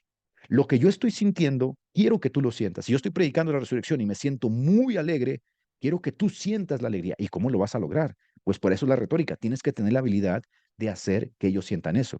Si yo tengo indiferencia, la gente le voy a comunicar indiferencia. Si yo siento odio, a la gente le voy a comunicar ese odio. Si yo siento ira, a la gente le voy a comunicar esa ira. Entonces, estas emociones son el patos. ¿Cómo las comunico? Y él intenta hacer una conexión. Miren, compatriotas romanos, prestadme los oídos. Él era mi amigo. Este corte que le hicieron es el peor de todos. Miren sus heridas. Tenemos el patos, ¿no? Pero en lo que otro tenga osadía, dice Pablo, hablo con locura. También yo tengo osadía. ¿Son ustedes hebreos? Yo también. ¿Notan la conexión? ¿Son israelitas ustedes? Yo también. ¿Son descendientes de Abraham? También yo lo soy. ¿Son ministros de Cristo? Yo más. Y aquí viene el tratar de apelar al pueblo al que está hablando, diciéndole lo que él ha sufrido, en trabajos más abundantes, en azotes sin número, en cárceles, en peligros de muerte muchas veces. De los judíos 5 veces he recibido 40 azotes menos uno, 3 veces he sido azotado con varas, una vez he sido apedreado, 3 veces he padecido naufragio, una noche y un día he estado como náufrago en alta mar, en caminos muchas veces, en peligros de ríos, peligros de ladrones, peligros de los de mi nación, peligros de los gentiles, peligros en la ciudad, peligros en el desierto, peligros en el mar, peligros entre falsos hermanos, en trabajo, en fatiga, en muchos desvelos, en hambre y sed, muchos ayunos, en frío, en desnudez, y además sobre lo que se agolpa sobre mí cada día, ¿no? ¿Qué está haciendo Pablo? Está creando una conexión de sus sufrimientos a las personas a las que les está escribiendo. Y con ello está justificando su apostolado, su ministerio, aludiendo al sufrimiento, al dolor, en contraposición a esos que se llamaban apóstoles y que vivían, dice Pablo, como reyes, ¿no? Entonces, ¿cuáles eran las credenciales que Pablo presentaba? El dolor, el sufrimiento. Estas son mis credenciales, ¿sí? Y no hablo como un extraño a ustedes porque yo también soy de ustedes, yo también soy israelita, yo también soy judío, también soy hebreo, también soy hijo de Abraham. ¿Cuáles son mis credenciales de que Dios me ha escogido? Estos, mis sufrimientos, mis dolores. Entonces, fíjense el uso, siempre estamos haciendo uso de esto, pero algunos consciente, otros inconscientemente. En esta escena de la película de Spider-Man No Way Home, la nueva película que salió donde salieron las tres arañas, esta escena no tiene diálogo, hermanos. Pero si ustedes vieron la escena de la película de este señor, donde él pierde a su novia, ¿recuerdan? La novia cae por un edificio, no logra rescatarla y se muere. Y entonces, ¿qué hicieron los de la película? Conectaron esa escena, la conectaron con esta escena donde sucede exactamente lo mismo. La muchacha cae, este hombre se tira, pero esta vez sí logra alcanzarla, ¿sí? Entonces, aunque la escena no tiene diálogo, transmite una emoción. ¿Cómo lo logra? Hace uso del patos. Liga la muerte de Gwen Stacy en Spider-Man 2, en aquel rescate fallido, liga esa muerte con el rescate exitoso de MJ en la película número 3. Entonces la gente que sabe de esto dice, ala, no, perdió a su chica y lo recordó y se entristeció y sufres con él. Es una película, es una actuación, pero es patos. Un buen predicador sabe hacer estas conexiones, ¿no? Entonces, la forma en que nosotros vivimos la fe es importante porque en Corintios, por ejemplo, dice que nosotros, los que sufrimos, tenemos en nosotros mismos el poder de consolar a otros con la gracia y el consuelo que Dios mismo nos da. Entonces empatizamos, sentimos el dolor del otro, lloramos con el que llora. Si tú vas a predicar, por ejemplo, acerca de, ¿qué te gusta? Vas a predicar acerca de la asunción de Jesús. Pues la asunción es un evento histórico. Básicamente lo puedes resumir a, bueno, Jesús ascendió a los cielos. Pero, ¿qué quieres lograr con eso? ¿Cómo abrirías el discurso? ¿Cómo lo cerrarías? ¿Cuáles son las implicaciones que tiene ello, no? Su retórica. Y vamos por último con el logos, que son los datos, los hechos, la información, el conocimiento de la materia. Los antiguos creían que el logos en su forma más pura, la clara luz de la filosofía analítica, fuera el único elemento efectivo de un argumento. Pero Aristóteles tuvo en cuenta lo que Platón decía, el logos suele ocupar el tercer lugar en la trinidad de recursos persuasivos. Vamos a ver en el discurso de Antonio el logos. Noten que Antonio empieza a hacer uso ahora sí de logos. César, dice, hizo traer a muchos cautivos a Roma, cuyos rescates llenaron los cofres generales. Empieza a hacer uso de algo que objetivamente puede ser discriminado. ¿Sí? Antonio evidencia con datos, con cifras, con elementos probatorios, que César fue bondadoso, que César fue cuidadoso, que César fue amigo de su pueblo. Por lo tanto, su asesinato fue injusto. Y no sucedió justamente esto en Hechos capítulo 3. En el discurso de Pedro, él hace exactamente lo mismo. El Dios de Abraham, de Isaac y de Jacob, el Dios de nuestros padres, ha glorificado a su siervo Jesús, al que vosotros, al que ustedes entregaron, al que ustedes repudiaron en presencia de Pilato, cuando éste ya había resuelto liberarlo. Mas ustedes repudiaron al santo, ustedes repudiaron al justo y pidieron que se les concediera un asesino y dieron muerte al autor de la vida. Pero Dios lo resucitó entre los muertos, de lo cual nosotros somos testigos. ¿Y qué pasó después de ese discurso? Mientras los judíos lo oían, ¿qué pasó? Fueron persuadidos. Dice que se compugieron de corazón, se les movieron las entrañas, su corazón se conmovió, emociones, por supuesto. Pero ¿debido a qué? A la conexión de hechos reales, ¿no? Ustedes lo mataron, él era justo, él no debería haber sido muerto, él no les hizo mal. Y ustedes prefirieron un asesino, imagínate. Obviamente apeló a la conciencia y se compugió de corazón. Bien, hasta aquí creo que esto es lo básico sintetizado de la retórica. Y vamos a pasar ahora a las figuras retóricas para hablar un poquito de estos personajes que dominan hoy en la palestra y dominaron en el pasado el buen arte de la retórica. Vamos a hacer un análisis así rápido de las figuras retóricas porque esto llevaría una o dos clases aparte. Creo que esto lo llevan en homilética, pero vamos a ver qué son las figuras retóricas, ¿sí? Las figuras retóricas son palabras o grupo de palabras que son usadas para darle énfasis a una idea o énfasis. Miren, de hecho estoy haciendo énfasis, ¿no? Énfasis a un sentimiento. Puede hablarse de figuras, de significación o tropos. Por ejemplo, la antítesis, el oxímoron, la antonomasia, la comparación, el símil, el eufemismo, la hipérbole, la metáfora, la ironía. Todas estas son figuras retóricas. La Biblia está llena de figuras retóricas, ¿no? O están aquellas que afectan la composición de la palabra, el calambur, la metátesis, la parágoge, la paranomasia. Todas estas les invitaría a que las estudien para que ustedes puedan enriquecer su discurso. Tenemos las figuras de repetición, la anáfora, el apóstrofe, el clímax y el anticlímax, la interrogación, la onomatopeya, pues a los que les gustan ¿cómo se llaman? Las historietas, ¿no? Las historietas de Spider, pues usan mucho la onomatopeya, ¡pum! ¡Wow! Sí. Entonces, o aquellas que afectan la estructura sintáctica, el hiperbatón, el pleonasmo, el quiasmo, el séguma, entre otros. Vamos a ver algunas de ellas, ¿no? Bueno, lean Septem Verba de mi hermano Néstor, ¿no? Él usa algunas figuras retóricas ahí interesantes. Vamos a ver la alegoría. La alegoría es una figura retórica que consiste en representar una idea figuradamente a través de formas humanas, animales, seres inanimados. Ejemplo, pobre barquilla mía entre peñascos rota, sin velas desvelada y entre las olas sola. Pobre barquilla mía, ¿de qué está hablando ahí? De la vida. Entre peñascos rota, ¿de qué está hablando? Las dificultades de la vida. Sin velas desvelada, ¿de qué está hablando? Indefensa. Y entre las olas sola. Cuando ya lees todo y entiendes que es una alegoría, te estás dando cuenta que está hablando de las dificultades de la vida. Pobre barquilla mía entre peñascos rotas, sin velas desvelada y entre las olas sola. Ahora, si tú añades esto al sermón y tienes la habilidad de hacer que lo puedas colocar en un tema sobre la resurrección, un tema sobre la asunción, un tema sobre, bueno, vas a ser un crack, ¿no? Esa es la realidad.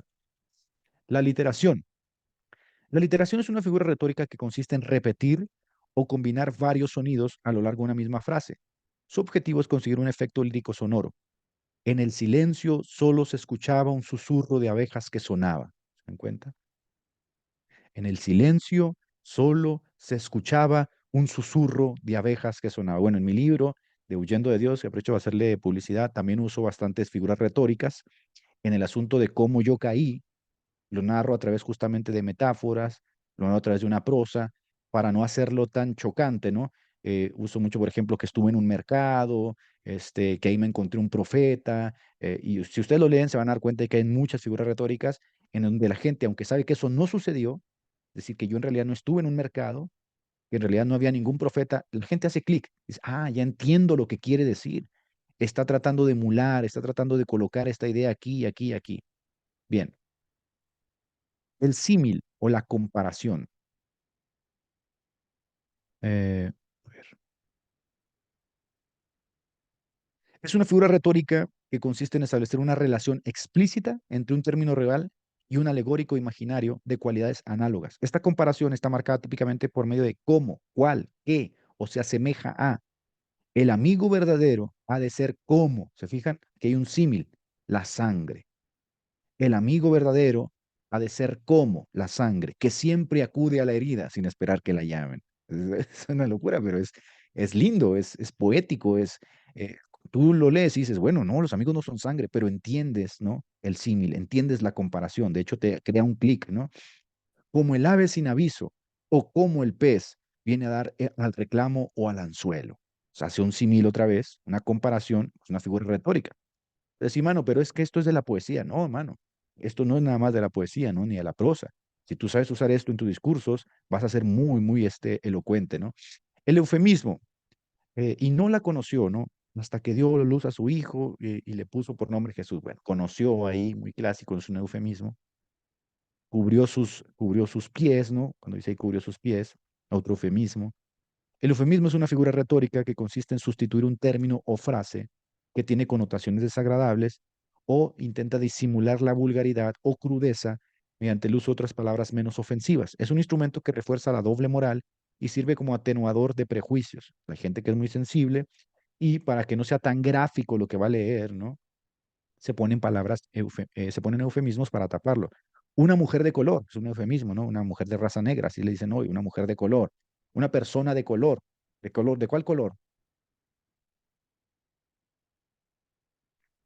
La tercera edad, ¿no? Ya no le digas persona, ya no le digas viejo, dile persona de la tercera edad, porque si le dices viejo, se va a sentir mal. Ah, hermano, bueno, tú dices, bueno, pero esto es una payasada. No, la gente con la que tú vas a tratar en los discursos y con la que tú hablas puede ser muy sensible. A menos que tengas un buen etos y que la gente ya sabe que tú hablas así, como el padre Pistolas aquí en México, que él se le llena la iglesia, aunque habla pura basura, ¿no? Pero a la gente le gusta eso. ¿Por qué? Porque el tipo es directo, el tipo es honesto, entonces la gente es capaz de sortear el asunto de su lenguaje con miras a apropiarse de la honestidad del tipo. Tienes que ser muy eufemista a veces, utilizar el eufemismo, el convencionalismo. El lugar donde la espalda pierde su honesto nombre. Es una connotación irónica, no es un eufemismo. Nosotros usamos eufemismos, incluso nuestra jerga, ¿no? Cotidiana, nuestro argot. ¿Por qué? Porque tratamos de maquillar ciertas cosas que pueden ser rudas. El hiperbatón. El hiperbatón es una figura retórica que consiste en alterar el orden lógico de los términos que constituyen una frase. Ya no se usa, es la realidad. Fue muy usado, eh, fue un recurso muy usado en la prosa latinizante del siglo XV y en la estética del barroco, cuyo objetivo era hacer más noble el lenguaje, ¿no? De verdes sauces hay una espesura. Ya no se usa ese tipo de forma de hablar, por eso les digo, no es como que ustedes van a andar hablando ahí como gallego, ¿no? En los sermones, pero sí conocer todo esto, porque estas son figuras retóricas que en algún momento, por ahí, en algún momento, si ustedes escriben un libro, pues, y le meten un hiperbatón y se va a escuchar lindo, ¿no? Se va a ver lindo. Entonces, la onomatopeya. La onomatopeya les dije ahorita, ¿no? Que a todos ustedes que les gustan las historietas de Batman o de, no sé, series animadas, yo qué sé, pues es una figura retórica que consiste en la utilización de palabras para imitar sonidos naturales. El kikiriki, ¿no? Del gallo. El tic-tac. Y entonces el tic-tac del reloj, ¿no? En la prosa, pues la gente va a decir, ah, mira, una onomatopeya, ¿no? Escribió una onomatopeya. La gente ni sabe qué es eso, pero ustedes están haciendo uso de una figura retórica. El miau gato, el toc toc, el ps de la abeja, el pío pío, el guic del cerdo. Entonces, hacer uso de las onomatopeyas hace una conexión, ya sea con el gallo, por ejemplo, si vas a hablar del sermón de cuando cantó el gallo, pues ahí le metes una onomatopeya, ¿no? El kikiriki. No sé, de repente las onomatopeyas cambian en algunos países, ¿no? Ahora vamos a ver ya por último, vamos a ir cerrando, el fin de la retórica. Los dije al principio, sobre todo en la retórica de Cicerón, hay tres fines: la deliberativa, la demostrativa y la judicial. La deliberativa es decidir entre lo virtuoso y lo nocivo a través del discurso persuasivo. Cuando ustedes dan un sermón eh, que tiene implicaciones morales, abandonar la fornicación, abandonar la borrachera, los vicios, abandonar el pecado, están haciendo uso de una persuasión deliberativa, ¿sí? Están tratando de enderezar a la persona, ayudar a la persona para que se enderece. Todos esos sermones, todos esos discursos que dan en Alcohólicos Anónimos, en esas instituciones donde ayudan a los drogadictos, a los alcohólicos, que se suben al estrado y empiezan a contar su testimonio y es que échale ganas, pues son discursos deliberativos, ¿no? Los discursos demostrativos se proponen valorar lo bello y lo feo con el elogio o la reprobación. Y los judiciales tienen como fin juzgar lo justo o injusto delante de un tribunal. Esto es en Estados Unidos yo creo que es muy común, los que ven allá se van a dar cuenta en esos discursos de los abogados que discursos judiciales usan justamente los elementos de la retórica para persuadir al tribunal en, en aras de defender a alguien, ¿no? Se basa en la acusación y la defensa. Nosotros aquí en México no utilizamos eso, no tenemos ese sistema judicial, tenemos un sistema judicial engorroso, ¿no? Lleno de burocracia, de libros, de cuadernos, y no hay esto, no hay estos elementos retóricos, que siempre nos los ponen en las películas, ¿no? El clásico abogado que termina ganando un litigio, ¿por qué? Porque tiene un elemento retórico impresionante. Hay un orador, hermanos, que ha sido conocido como el más grande orador de todos. Hasta nuestros días, él sirve como de ejemplo de lo que es convertirse en un gran orador. Este hombre era tartamudo, ya ustedes se imaginarán. Era tartamudo, pero dominó de tal forma el arte de la retórica que según Cicerón este hombre ponía a llorar a un estadio completo con su discurso. Estamos hablando de Demóstenes. Demóstenes que se ponía al lado del mar para saber hasta qué nivel poder elevar su voz por encima de las olas y así dominar el discurso. Cicerón, que obviamente fue otro retórico impresionante, decía, él ha sido el orador más grande, el más perfecto, el único que debería ser llamado así. ¿Por qué? Porque de ser un tartamudo se convirtió en el ejemplo de qué es encarnar, ¿no? La retórica. Quintiliano decía de Demóstenes, ¿quién diría que el vátalo, el tartamudo, se convertiría para todos nosotros en el lex orandi, en la norma de la oratoria? Para que ustedes digan, no, es que yo no tengo esa habilidad. Miren, todos podemos desarrollar la habilidad de la retórica. Si tú te das cuenta, cuando uno empieza en la iglesia a predicar, tanto los primeros sermones escritos como los primeros sermones que damos en la iglesia, van a ser parcos, van a ser burdos, a ver, van a tener barbarismo, van a tener errores, pero con el tiempo, si sigues perfeccionándote y perfeccionándote, vas a ver lo que decía Muhammad Ali, ¿no? Mientras mis rivales duermen, yo estoy haciendo ejercicio, yo estoy caminando en las calles, yo estoy corriendo, yo estoy preparándome. Entonces, aquí entra mucho el asunto de, hay gente que dice, ah, sí, está bien, yo ya sé eso y esto, yo ya tengo esta, pero hay gente que la va a perfeccionar, la perfecciona. Longino decía, Demóstenes perfeccionó casi hasta la excelencia el tono del discurso pasional, abundante e idealista. Podía poner a llorar a 6.000 personas en el teatro. Y era tartamudo. Ahí lo tenemos, ¿no? Las representaciones de Demóstenes a un lado del mar, porque con el sonido del mar, él trabajaba en la modulación de su voz. Sabía qué tanto debía elevar su voz con el sonido de las olas, ¿no? Qué tanto no era una voz apta y empezó a estudiar y se iba a la orilla del mar y declamaba y hacía uso de los elementos histriónicos y bueno, se convirtió en la lex orandi, el oratorio. Y hasta el día de hoy, pues, a ver, todos los que hablan de retórica te van a citar a Demóstenes, ¿no? Vamos a ver algunos buenos exponentes para que ustedes se den cuenta de lo que es un buen discurso retórico. Aquí tenemos a Barack Obama. Barack Obama tiene un equilibrio muy bueno. Escuchen los discursos de Barack Obama. No siempre es escuchar predicadores.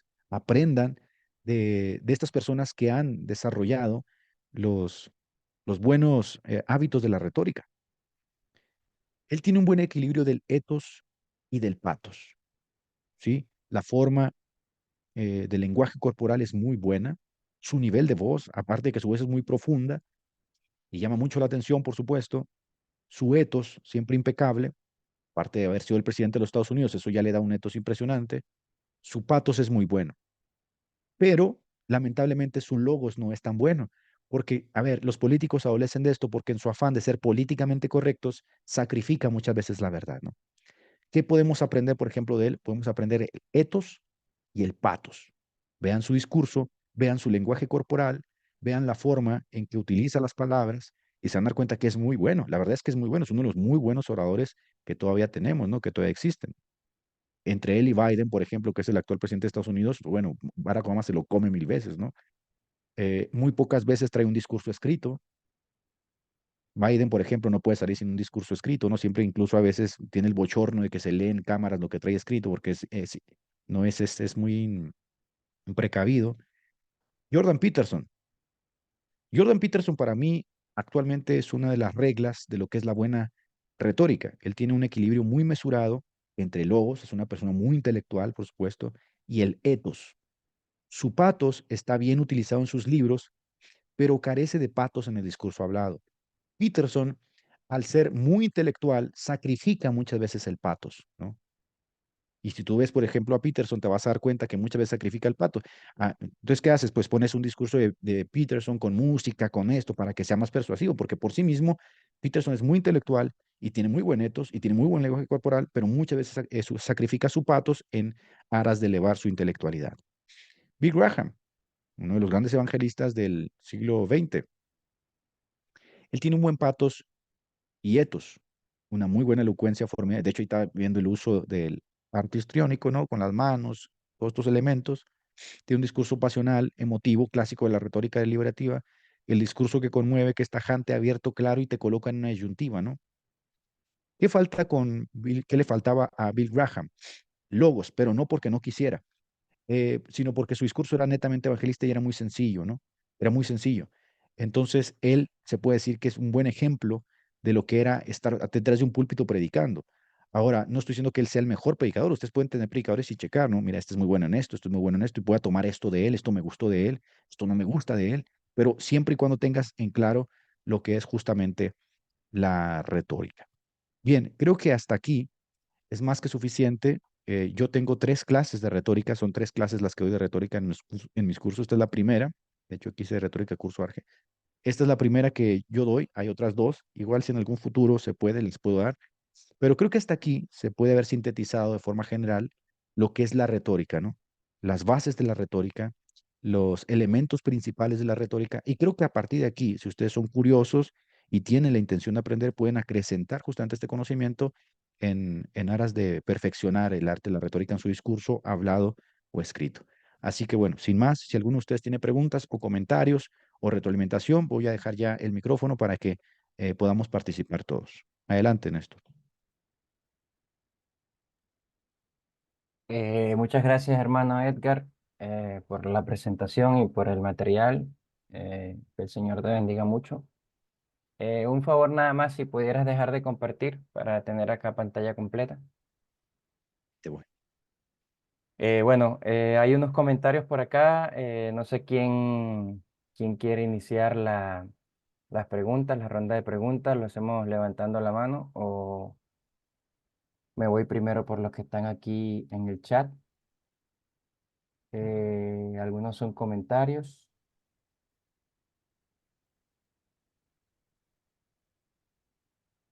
Yo te tengo una pregunta o dos, básicamente. Yo siempre claro. por ahí atravesado. Hablaste del eufemismo, pero en el ambiente político también se utiliza la palabra demagogia, que no sé si va más bien por el contenido tal propiamente del discurso, más allá de la figura que se pueda utilizar para presentarlo. Y también hiciste un buen desarrollo ahí de diferentes oradores. Yo por lo menos rescato lo que no creo que comentaste, mencionaste a Hugo Chávez y efectivamente él era un buen exponente discursivo, porque él además de que manejaba muy bien el lenguaje, las figuras, los tonos, el público, también tenía una excelente característica de ubicarse en el contexto. O sea, Bueno, sí. cuando él iba a un evento de altura política, obviamente su discurso cambiaba, y cuando iba a un meeting con el pueblo, su discurso era de muy No, bajo y nivel. no era una persona, perdón, no era una persona torpe, era una persona muy No, inteligente. sí, muy inteligente, de verdad que sí. Entonces, básicamente eso, ¿no? Si la demagogia es también una figura o es parte del contenido. Yo creo que es parte del contenido. Lamentablemente la demagogia ha tomado una connotación negativa, sobre todo en el ámbito de la política, y se asocia, ¿no?, a esas personas que utilizan el discurso con, a ver, con una mala intención, no son demagogos. Básicamente es como cuando decimos hoy es un sofista, ¿no? Al principio, los sofistas, que hay buenos sofistas, no todos eran malos, pero la palabra sofista se fue acotando de una forma peyorativa, una forma negativa, y hoy un demagogo, ¿no? Pues es básicamente una persona que engaña a la gente. Ahora, lo que acabas de decir de Hugo Chávez es muy importante, y sobre todo tú que lo conoces en tu contexto, ¿no? Nosotros estamos muy familiarizados con el discurso de los políticos porque son ellos los que están al frente de la población, Mm, y ya rara vez ves, por ejemplo, un predicador detrás de un púlpito que llame mucho la atención, como fue en las grandes campañas del siglo XX, ¿no? Bill Graham, Gigi Ávila, que podías hacer un análisis justamente de su discurso. Hoy es muy reservado a una iglesia, ¿no? Pero eso no quiere decir que no tengamos muy buenos predicadores que dominan el arte de la retórica y que lo van dominando constantemente y lo van perfeccionando. El asunto aquí es que ahorita nosotros hemos cambiado totalmente el formato, y ahorita son las redes sociales las que visibilizan a los individuos en el discurso hablado. A ver, en el discurso en el siglo XX fueron las campañas evangelísticas. Hoy por eso les dije que había una oportunidad mucho más grande a través de las redes sociales de notar quiénes son estas personas que dominan el discurso, ¿no? Quiénes son estas personas que realmente tienen esta capacidad discursiva de persuadir, un buen etos, patos, logos. Pero lo cierto es que los políticos nos pueden dar un buen ejemplo, porque, a ver, ellos también perfeccionan esto, están ante la gente, de qué es un buen orador. Y lo mm, que dijiste de Hugo Chávez es muy interesante porque lo tocamos al principio, la contextualización. Yo vi algunos discursos de él. ¿Alguien tiene el micrófono prendido por ahí? Yo vi algunos discursos de él, en la Asamblea de la Organización de las Naciones Unidas, y el tipo es mm, muy inteligente, fue muy inteligente, pues. Pero también lo vi expropiando cosas entre la gente, ¿no? Y haciendo ese clic con la gente de estos, el imperialismo yanqui y todo, y se ganaba la gente. Entonces, es un buen orador, mm, ¿no? Ahora, obviamente mucha gente no lo quiso, y siempre va a ser así, ¿no? Mucha gente lo quiere, no lo quiere, se vuelve el culto al héroe, otros lo denostan. Pero hablando específicamente de la retórica, puedes analizar a Hugo Chávez, Barack Obama, a Hitler, a Churchill, a ¿cómo se llama el de I Have a Dream? Am, Martin Luther eh, King. Martin Martin. Martin Luther King. Luther King. Es correcto, así es. Mm. Bueno, veo varias manitas ahí levantadas. Ok, vamos entonces en orden. No sé si Néstor iba a decir algo antes de pasar a Rafael. ¿Me escuchan bien? Sí, Excelente, excelente. No era eso. Sigamos. adelante, Rafael. Cada uno puede ir en orden. Yo les voy avisando. Gracias, hermano. Hermano Edgar, muchas gracias. Fue una clase muy edificante. Eh, la pregunta que tendría es sobre algún otro consejo que nos pudieras dar o algún otro libro que pudieras recomendar. Aquí ya noté algunos consejos que nos diste, por ejemplo, el de escuchar a algunos predicadores, este, el de escribir todo nuestro discurso, memorizarlo, pero no sé si hay algún otro consejo que consideres importante. Además, el de repetir, por ejemplo, frente al espejo. Esos son los que tengo aquí anotados. No sé si hay algo así que nos puedas recomendar o algún otro libro en específico. Claro, mira, hay muchos consejos. Yo en la segunda clase de retórica abordo todo este tipo de consejos, consejos, por ejemplo, de la voz, la forma de decir las palabras, los libros. Tengo una lista de libros que también abordo en la segunda clase. Lo que les puedo prometer es que le paso la lista de libros a Néstor, y si ustedes quieren en un futuro cercano o lejano, pues podemos hacer una segunda clase de retórica y tratamos todos estos temas, ¿no? No tengo ahorita la lista en la mano, la verdad, pero te la paso, se la paso a Néstor y que se las pase a ustedes, y creo que ustedes ya pueden comprar alguno de esos libros, adquirirlo, porque también es cierto que no es lo mismo, por ejemplo, leer el libro de Aristóteles de retórica o de Cicerón a leer uno de los libros de Sam Eddy, no de retórica, que son ya mucho más abocados a la publicidad. Entonces yo tengo por lo menos 4 libros que abordo en la segunda clase, y abordo los temas, ¿no? Con las figuras retóricas en publicidad. También abordo el asunto de la modulación de voz, de los ejercicios que se pueden hacer y todo ello. Por ejemplo, uno de los ejercicios que te recomiendo es que cuando vayas a hacer alguna predicación, bueno, aparte de escribirla toda, ponerte frente al espejo, ponte un lápiz debajo de la lengua e intenta repetir algunos trabalenguas, ¿no? Para que te familiarices con los términos y no te apoyes tanto en las muletillas, sino que tu hablar sea mucho más fluido. Ponte un lápiz debajo de la lengua. Si tú ves, por ejemplo, la película del discurso del rey, él se metía tres tipos de pelotas y hacía el discurso con esas tres pelotas, porque esto fortalecía su voz y aparte le ayudaba justamente a pronunciar las palabras en medio de la dificultad de tener eso en la lengua, ¿no? Eso te va a ayudar mucho. Pon un lápiz debajo de la lengua e intenta dar tu predicación frente al espejo con eso en la lengua y a pesar de la dificultad, intenta hacerlo lo mejor posible, ¿no? Es, entre otros muchos consejos, te digo, se los puedo dar aquí a Néstor junto a los libros y se los paso con todo cariño, ¿no? De hecho, había otro ejercicio, Gracias, hermano. aprovechando el ejemplo que tú das, de ponerse un huevo y hablar el huevo con el huevo en la boca, hablar sin lograr que se rompiese. Es un ejercicio que se usaba mucho en la retórica en la época de Agustín, por cierto.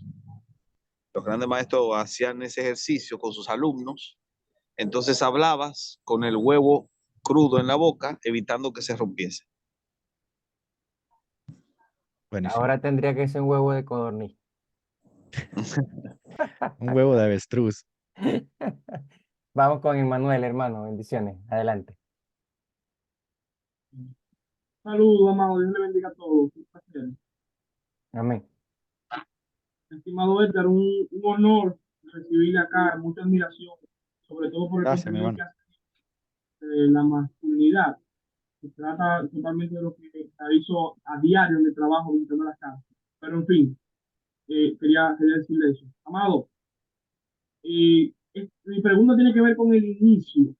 Cuando usted hablaba sobre los diferentes tipos de retórica, me perdona si no recuerdo bien, se puede aclarar también, el pato, no sé si es así que se pronuncia, cuando hablaba sobre que tiene que ver esto con la autoridad de la persona, es decir, si fulano lo dijo, tiene que ser. Entonces, ¿cómo esto se puede diferenciar o se puede separar de la falacia de autoridad? Ok. Bueno, cuando hablamos, por ejemplo, del etos, el etos, que es la reputación de la persona, la nobleza de la persona, estas características que ennoblecen a la persona, estamos hablando básicamente de que hay personas que sin que te diga nada, tú ya los estás considerando a causa de esos elementos, ¿no? Por ejemplo, si tú pones a hablar a Cristiano Ronaldo de lo que sea, pues toda la gente que está, eh, a ver, que está enamorada de Cristiano Ronaldo, ¿no? Que le gusta mucho el fútbol, lo van a escuchar hablar de lo que sea porque ya le dan esa reputación, ¿no? Se puede caer en la falacia de la autoridad, por supuesto. De hecho, esto está, se puede decir que está ligado.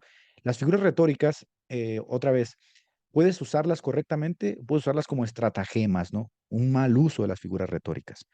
Por ejemplo, cuando yo digo que William Cray tiene una reputación que le antecede, no estoy mintiendo. La realidad es que si él habla, por ejemplo, de lo que está en sus términos, por supuesto que va a ser buenísimo. Pero si William Cray se pone a hablar de cosas que no están en su línea, ¿no? Se pone a hablar, yo qué sé, de fútbol, es muy probable que diga muchas barbaridades, ¿no? Porque no vas a hablar de fútbol. Entonces, el que sea William Cray no quiere decir que va a hablar correctamente de fútbol.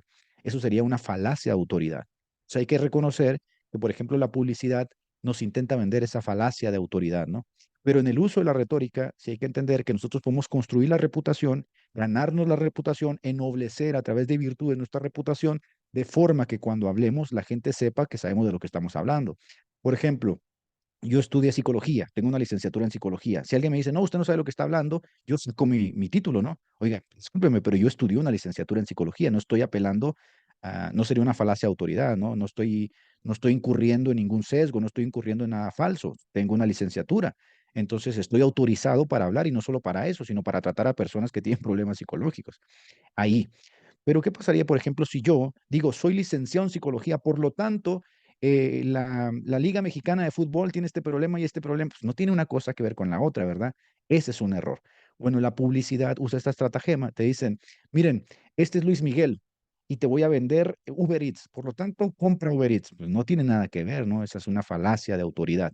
Entonces hay que ser cuidadosos con eso. Pero dado que la persona, y esa es una buena pregunta, se guía por las emociones, las personas no distinguen esto, ¿verdad? Las personas no logran distinguir porque ya la emoción se los comió, ¿no? La emoción ya ganó ahí. Un, un, este, un consejo: construyan paso a paso, cincelen paso a paso, poco a poquito, vayan construyendo su reputación, construyanla poco a poquito. No es, somos humanos, a veces una cosa va a ser débil, otra cosa va a ser fuerte, pero vayan construyéndola, construyanla. Y si ustedes se van a dedicar a la apologética, al discurso, al pastorado, construyan su reputación. Por ejemplo, en 1 Timoteo dice que no tenga nada que decir de los de fuera de él, ¿no? Que es irreprensible. Está si construye tu reputación o que tenga una buena reputación. Por ejemplo, si ustedes van a hablar de, yo qué sé, en la iglesia van a ser predicadores, ¿no? O son siervos que sirven en la iglesia, construyan y cuiden su reputación, ¿no? La reputación de un hombre puede valer mucho o puede valer muy poco, ¿no?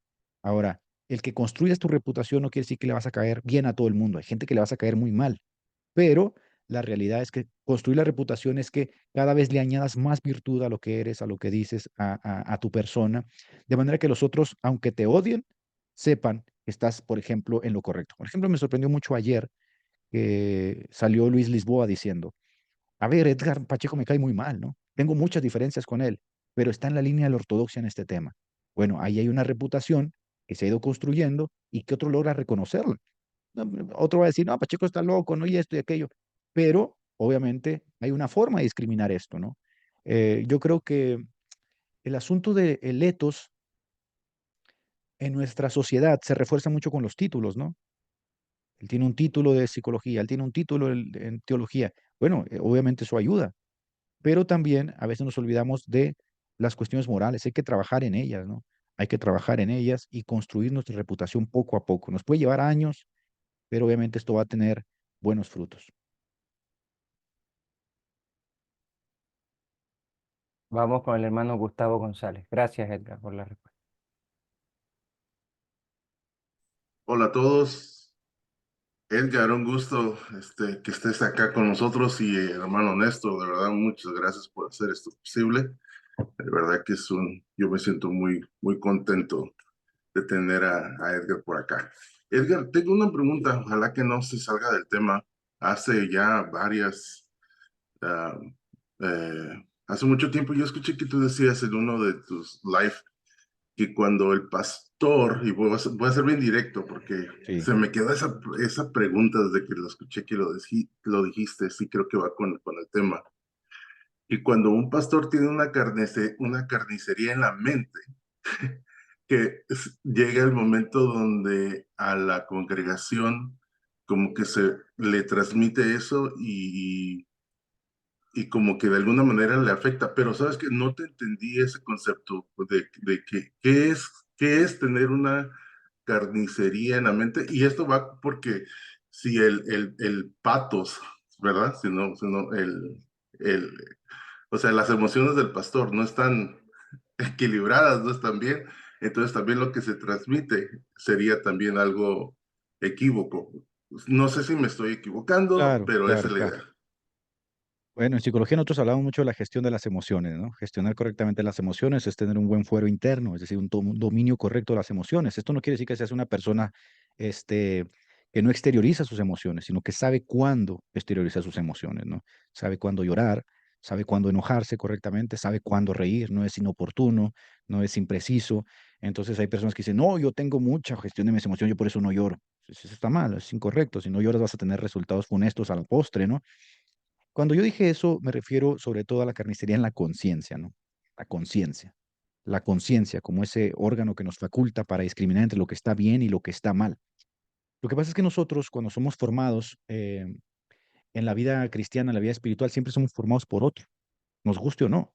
A ver, las personas que son llaneros solitarios, pues tienen mucha imprecisión, ¿no? No solo en su quehacer teológico, como lo vimos ahora con Adolfo, ¿no? Que niega a Cristo, niega esto y niega que porque está formado él solo, como autodidacta. Pero cuando somos formados por otro, no solamente somos formados intelectualmente, sino moralmente. Entonces, mi maestro, por ejemplo, mi pastor, esto es un ejemplo y no voy a eremitar a nadie de los que están aquí ni a los pastores porque yo no soy pastor de ustedes ni mucho menos.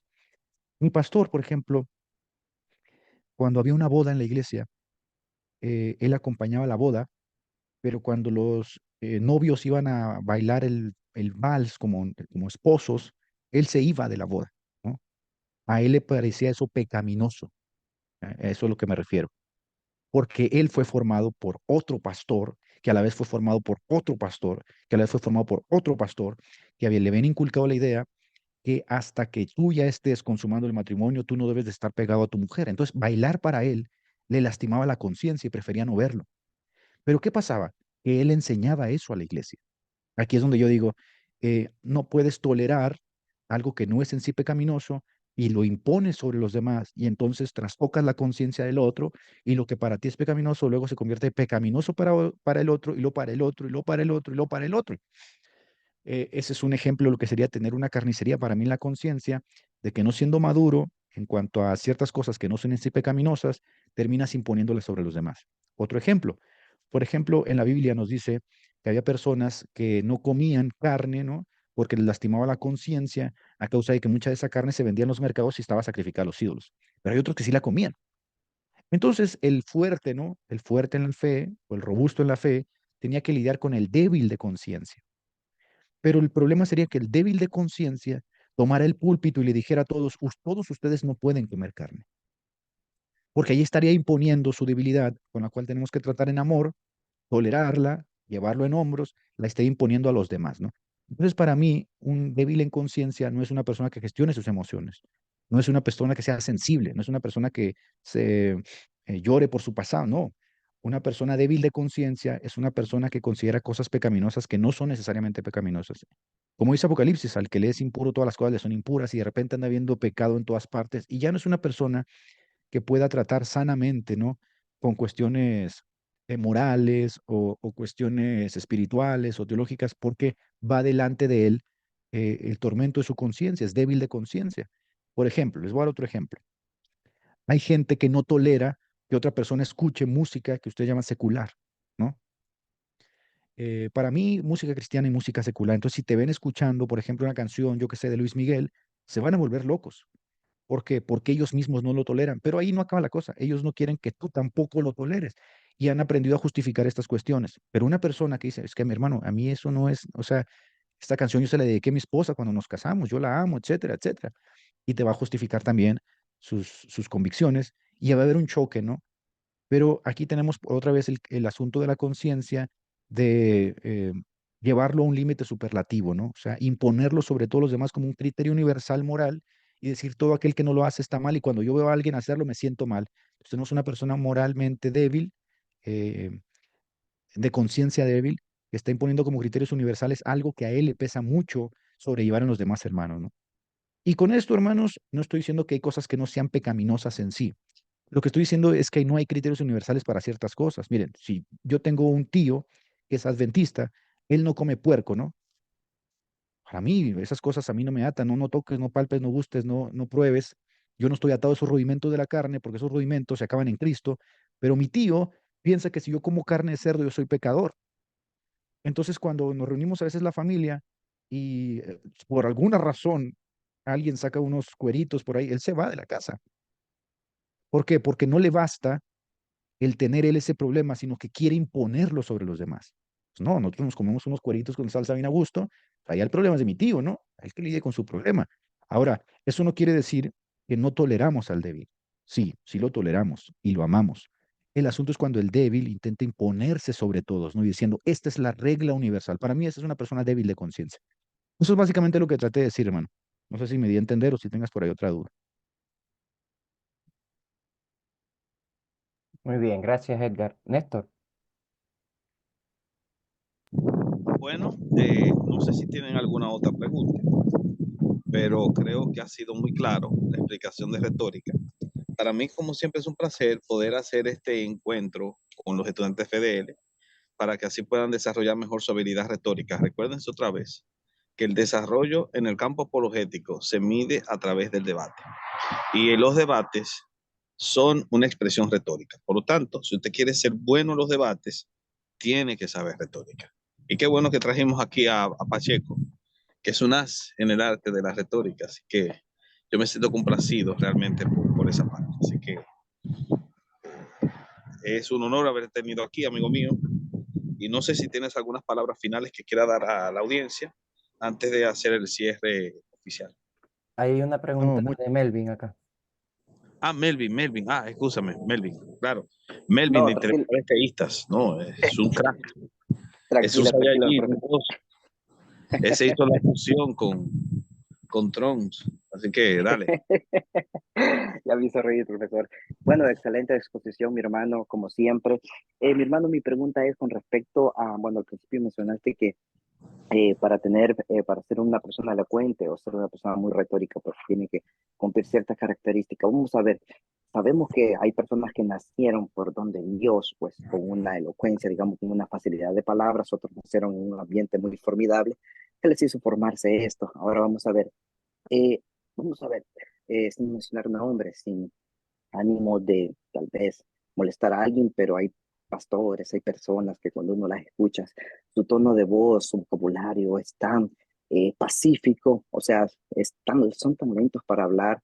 Vamos a ver, es necesario, se puede llegar, mi hermano, a ser una persona muy elocuente sin necesidad de tener esa facundia de palabra, ese léxico, esa elocuencia, mi hermano, o necesariamente tiene que uno modular esa voz porque pues yo considero y uno los ve, los analiza y dice, bueno, su nacimiento, tal vez su contorno, son personas y son jóvenes, pero su vocabulario son lentos, sus palabras salen con bastante dificultad. Entonces era básicamente mi pregunta, mi hermano, ¿se puede llegar a ser una persona muy elocuente, con buena retórica, utilizando todos estos criterios que mencionaste, pero aún que no tenga una facundia de palabras? Esa sería mi pregunta, mi hermano. Muchas gracias. Bueno, es una buenísima pregunta, ¿no? Si tú lees el libro de Charles Spurgeon, Discurso a mis estudiantes, que nosotros lo llevamos en el seminario, te vas a dar cuenta de los criterios que tenía Charles Spurgeon para aceptar a personas en su seminario. Por ejemplo, él no dejaba a personas que tuvieran la espalda chica entrar al seminario, que si iban a ser predicadores, decía él, esas personas no iban a tener una potencia de voz necesaria para predicar a personas donde no había micrófonos en aquel entonces, ¿no? Entonces los criterios sí son importantes, por supuesto. Y a ver, yo soy músico empírico, y yo como músico estoy obviamente convencido de que voy a llegar hasta un límite empírico, ¿no? Por mucha dote intelectual que tenga, siempre voy a llegar a un límite, a menos que estudie y luego supere mi límite a través del estudio, ¿no? La metodología, el solfeo, etcétera. Entonces, lo mismo. Yo creo que una persona que tiene una vocación ya tiene una ventaja, ¿no? Porque tiene una dote espiritual específica de Dios para fungir dentro del contexto local de la iglesia en aras de perfeccionar a los santos. Entonces tiene una habilidad, tiene una capacidad espiritual, pero por supuesto que él tiene que poner de su parte, ¿no? Para perfeccionarse él moral, espiritual, teológica, intelectualmente. Entonces por eso en los seminarios se enseña, por ejemplo, en el asunto del sermón, la homilética, ¿no? Pues por mucho que tú no sepas elaborar un sermón, un discurso, te enseñan homilética para que vayas aprendiendo cómo hilar las ideas, cómo predicar, etcétera. Pero la homilética no puede ir despegada de la retórica. La retórica muchas veces en los seminarios no se enseña, ¿no? Y la retórica es justamente cómo desarrollar paso a paso la capacidad discursiva. Ahora, eh, la verdad es que quizá nosotros nos hemos sobrelimitado en el asunto de la capacidad que le otorgamos al Espíritu Santo en, en detrimento de nuestras propias habilidades, ¿no? Es decir, que el Espíritu haga todo y nosotros no. Y ahí es donde creo yo está el error, porque muchos dicen, no, no me importa, yo tengo al Espíritu y lo que venga y lo que ruede, ¿no? Y ahí está el predicador, ahí está la persona, el individuo, que sin tener ninguna dote o capacidad discursiva o intelectual, dice yo y el Espíritu. Sin embargo, yo creo que aunque tú no tengas ninguna dote discursiva, la puedes desarrollar. Ahora, obviamente que no va a ser igual a una persona que ya tiene ciertas capacidades innatas, nace con ellas, ciertas habilidades, cierta memoria prodigiosa, y a eso le añade todavía el conocimiento de la retórica, la práctica y la pule, como en el caso de Demóstenes, pues, va a ser un tremendo crack, ¿no? Pero si aún no fuese el caso, sí puedes llegar a un punto en el que dices, ah, mira, yo no tenía nada y pude llegar hasta aquí gracias a los elementos de la homilética, a los elementos de la retórica, aquí estoy ahora. Creo que eso sí se puede, hermano. Ahora, eso dependerá mucho de las personas y su intención de crecer y de aprender, ¿no? Porque si no, pues va a ser muy difícil, ¿no? Y sí, te comprendo completamente en el que a veces estás escuchando a alguien y dices, ah, ya me aburrí, o sea, es monótono, es monotemático, ¿no? O sea, está dando vueltas en lo mismo, no es lo suyo la predicación. Es verdad, tristemente es verdad, y se da en todas partes, ¿no? Aquí tenemos ahorita dos candidatas en México y las dos son, o sea, es una tristeza, ¿no? Su discurso, la forma en que, o sea, es una tristeza y existe en todas partes. Entonces, que no sea su caso, Si ustedes se están preparando, esfuércense bastante, prepárense, estudien, perfeccionen sus habilidades, distingan cuáles son las habilidades que ustedes tienen, los puntos fuertes, los puntos débiles, perfeccionenlo, tómenselo en serio y quizá a corto, mediano y largo plazo, quizá a corto plazo no vean tanto cambio, pero a mediano y largo plazo van a haber cambios, se los aseguro. A ver, yo también fui pastor, yo también soy predicador, he predicado por todas partes y yo veo mis sermones de hace unos años y digo, caramba, ¿qué estaba diciendo, no? Veo videos de predicaciones que tenía y decía, yo no hubiera dicho eso hace unos años, que estamos perfeccionándonos. Y créeme, Dios entiende eso, ¿no? Y Dios nos ayuda. Si Dios dice, todo aquel que tenga falta de sabiduría, pídala a Dios, es decir, que hay una disposición de parte de Dios de ayudarnos para comprenderlo mejor, para amarlo mejor, para ser mejores. Y si Dios sabe que estamos sirviendo a la iglesia y le decimos, Señor, quiero servir a la iglesia, quiero servir a tu cuerpo, necesito ciertas habilidades, necesito que me ayudes en esto. Por supuesto que Dios va a ser benevolente con nosotros. Es triste las personas que no se toman en serio todas estas cosas, pero sabemos que no va a ser el caso de ustedes, hermanos. Muchas gracias, Edgar. Bueno, no sé si será mucho abuso de mi parte. Aquí está el hermano Gustavo otra vez. Vamos a darle. Adelante, hermano. Dale, dale. Sí, gracias. Como dice el hermano Néstor, no voy a desaprovechar una oportunidad de preguntar, ¿verdad? Edgar, una pregunta. ¿Cuál crees que quizás sea tu caso o el de otro que hayas visto? ¿Cuál crees que ha sido el debate que se perdió por falta de retórica? ¿Cuál crees que haya sido? Porque, como dijiste, no solamente el que tiene la razón gana, sino el que lleva la razón. No sé si podría ser en tu caso o el de otros que tantos que has analizado. ¿Cuál debate tú crees que se perdió por falta de retórica? Uf, esa es una muy buena pregunta, ¿no? Eh, Mira, como el discurso retórico es persuasivo y embeleza y llama la atención, muchas personas rápido van a saber quién tiene un buen nivel de discurso, ¿no? Nivel discursivo. Y la mayoría de la gente, como el discurso embeleza, va a decir, yo quiero escuchar a ese tipo, ¿no? O yo quiero escuchar a este, yo quiero escuchar a este. El discurso retórico tiene esa capacidad, ¿no? De persuadir. Cuando vemos los debates sucede algo similar. Es como los primeros rounds del boxeo, ¿no?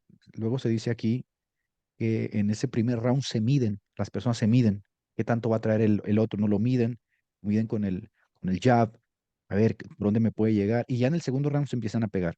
Bueno, yo creo que cuando uno ve un debate, uno desde el principio del debate ya sabe quién ganó el debate. Sobre todo las personas que están bien metidas en los debates, dicen, ya, yo ya sé quién ganó este debate, ¿no? O sea, no solamente por el asunto de la retórica, sino por la forma en que empieza a conducir el debate.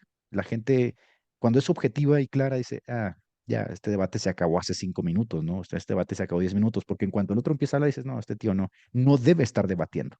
Entonces, hermano, mi respuesta es la siguiente. Hay gente que no debe debatir.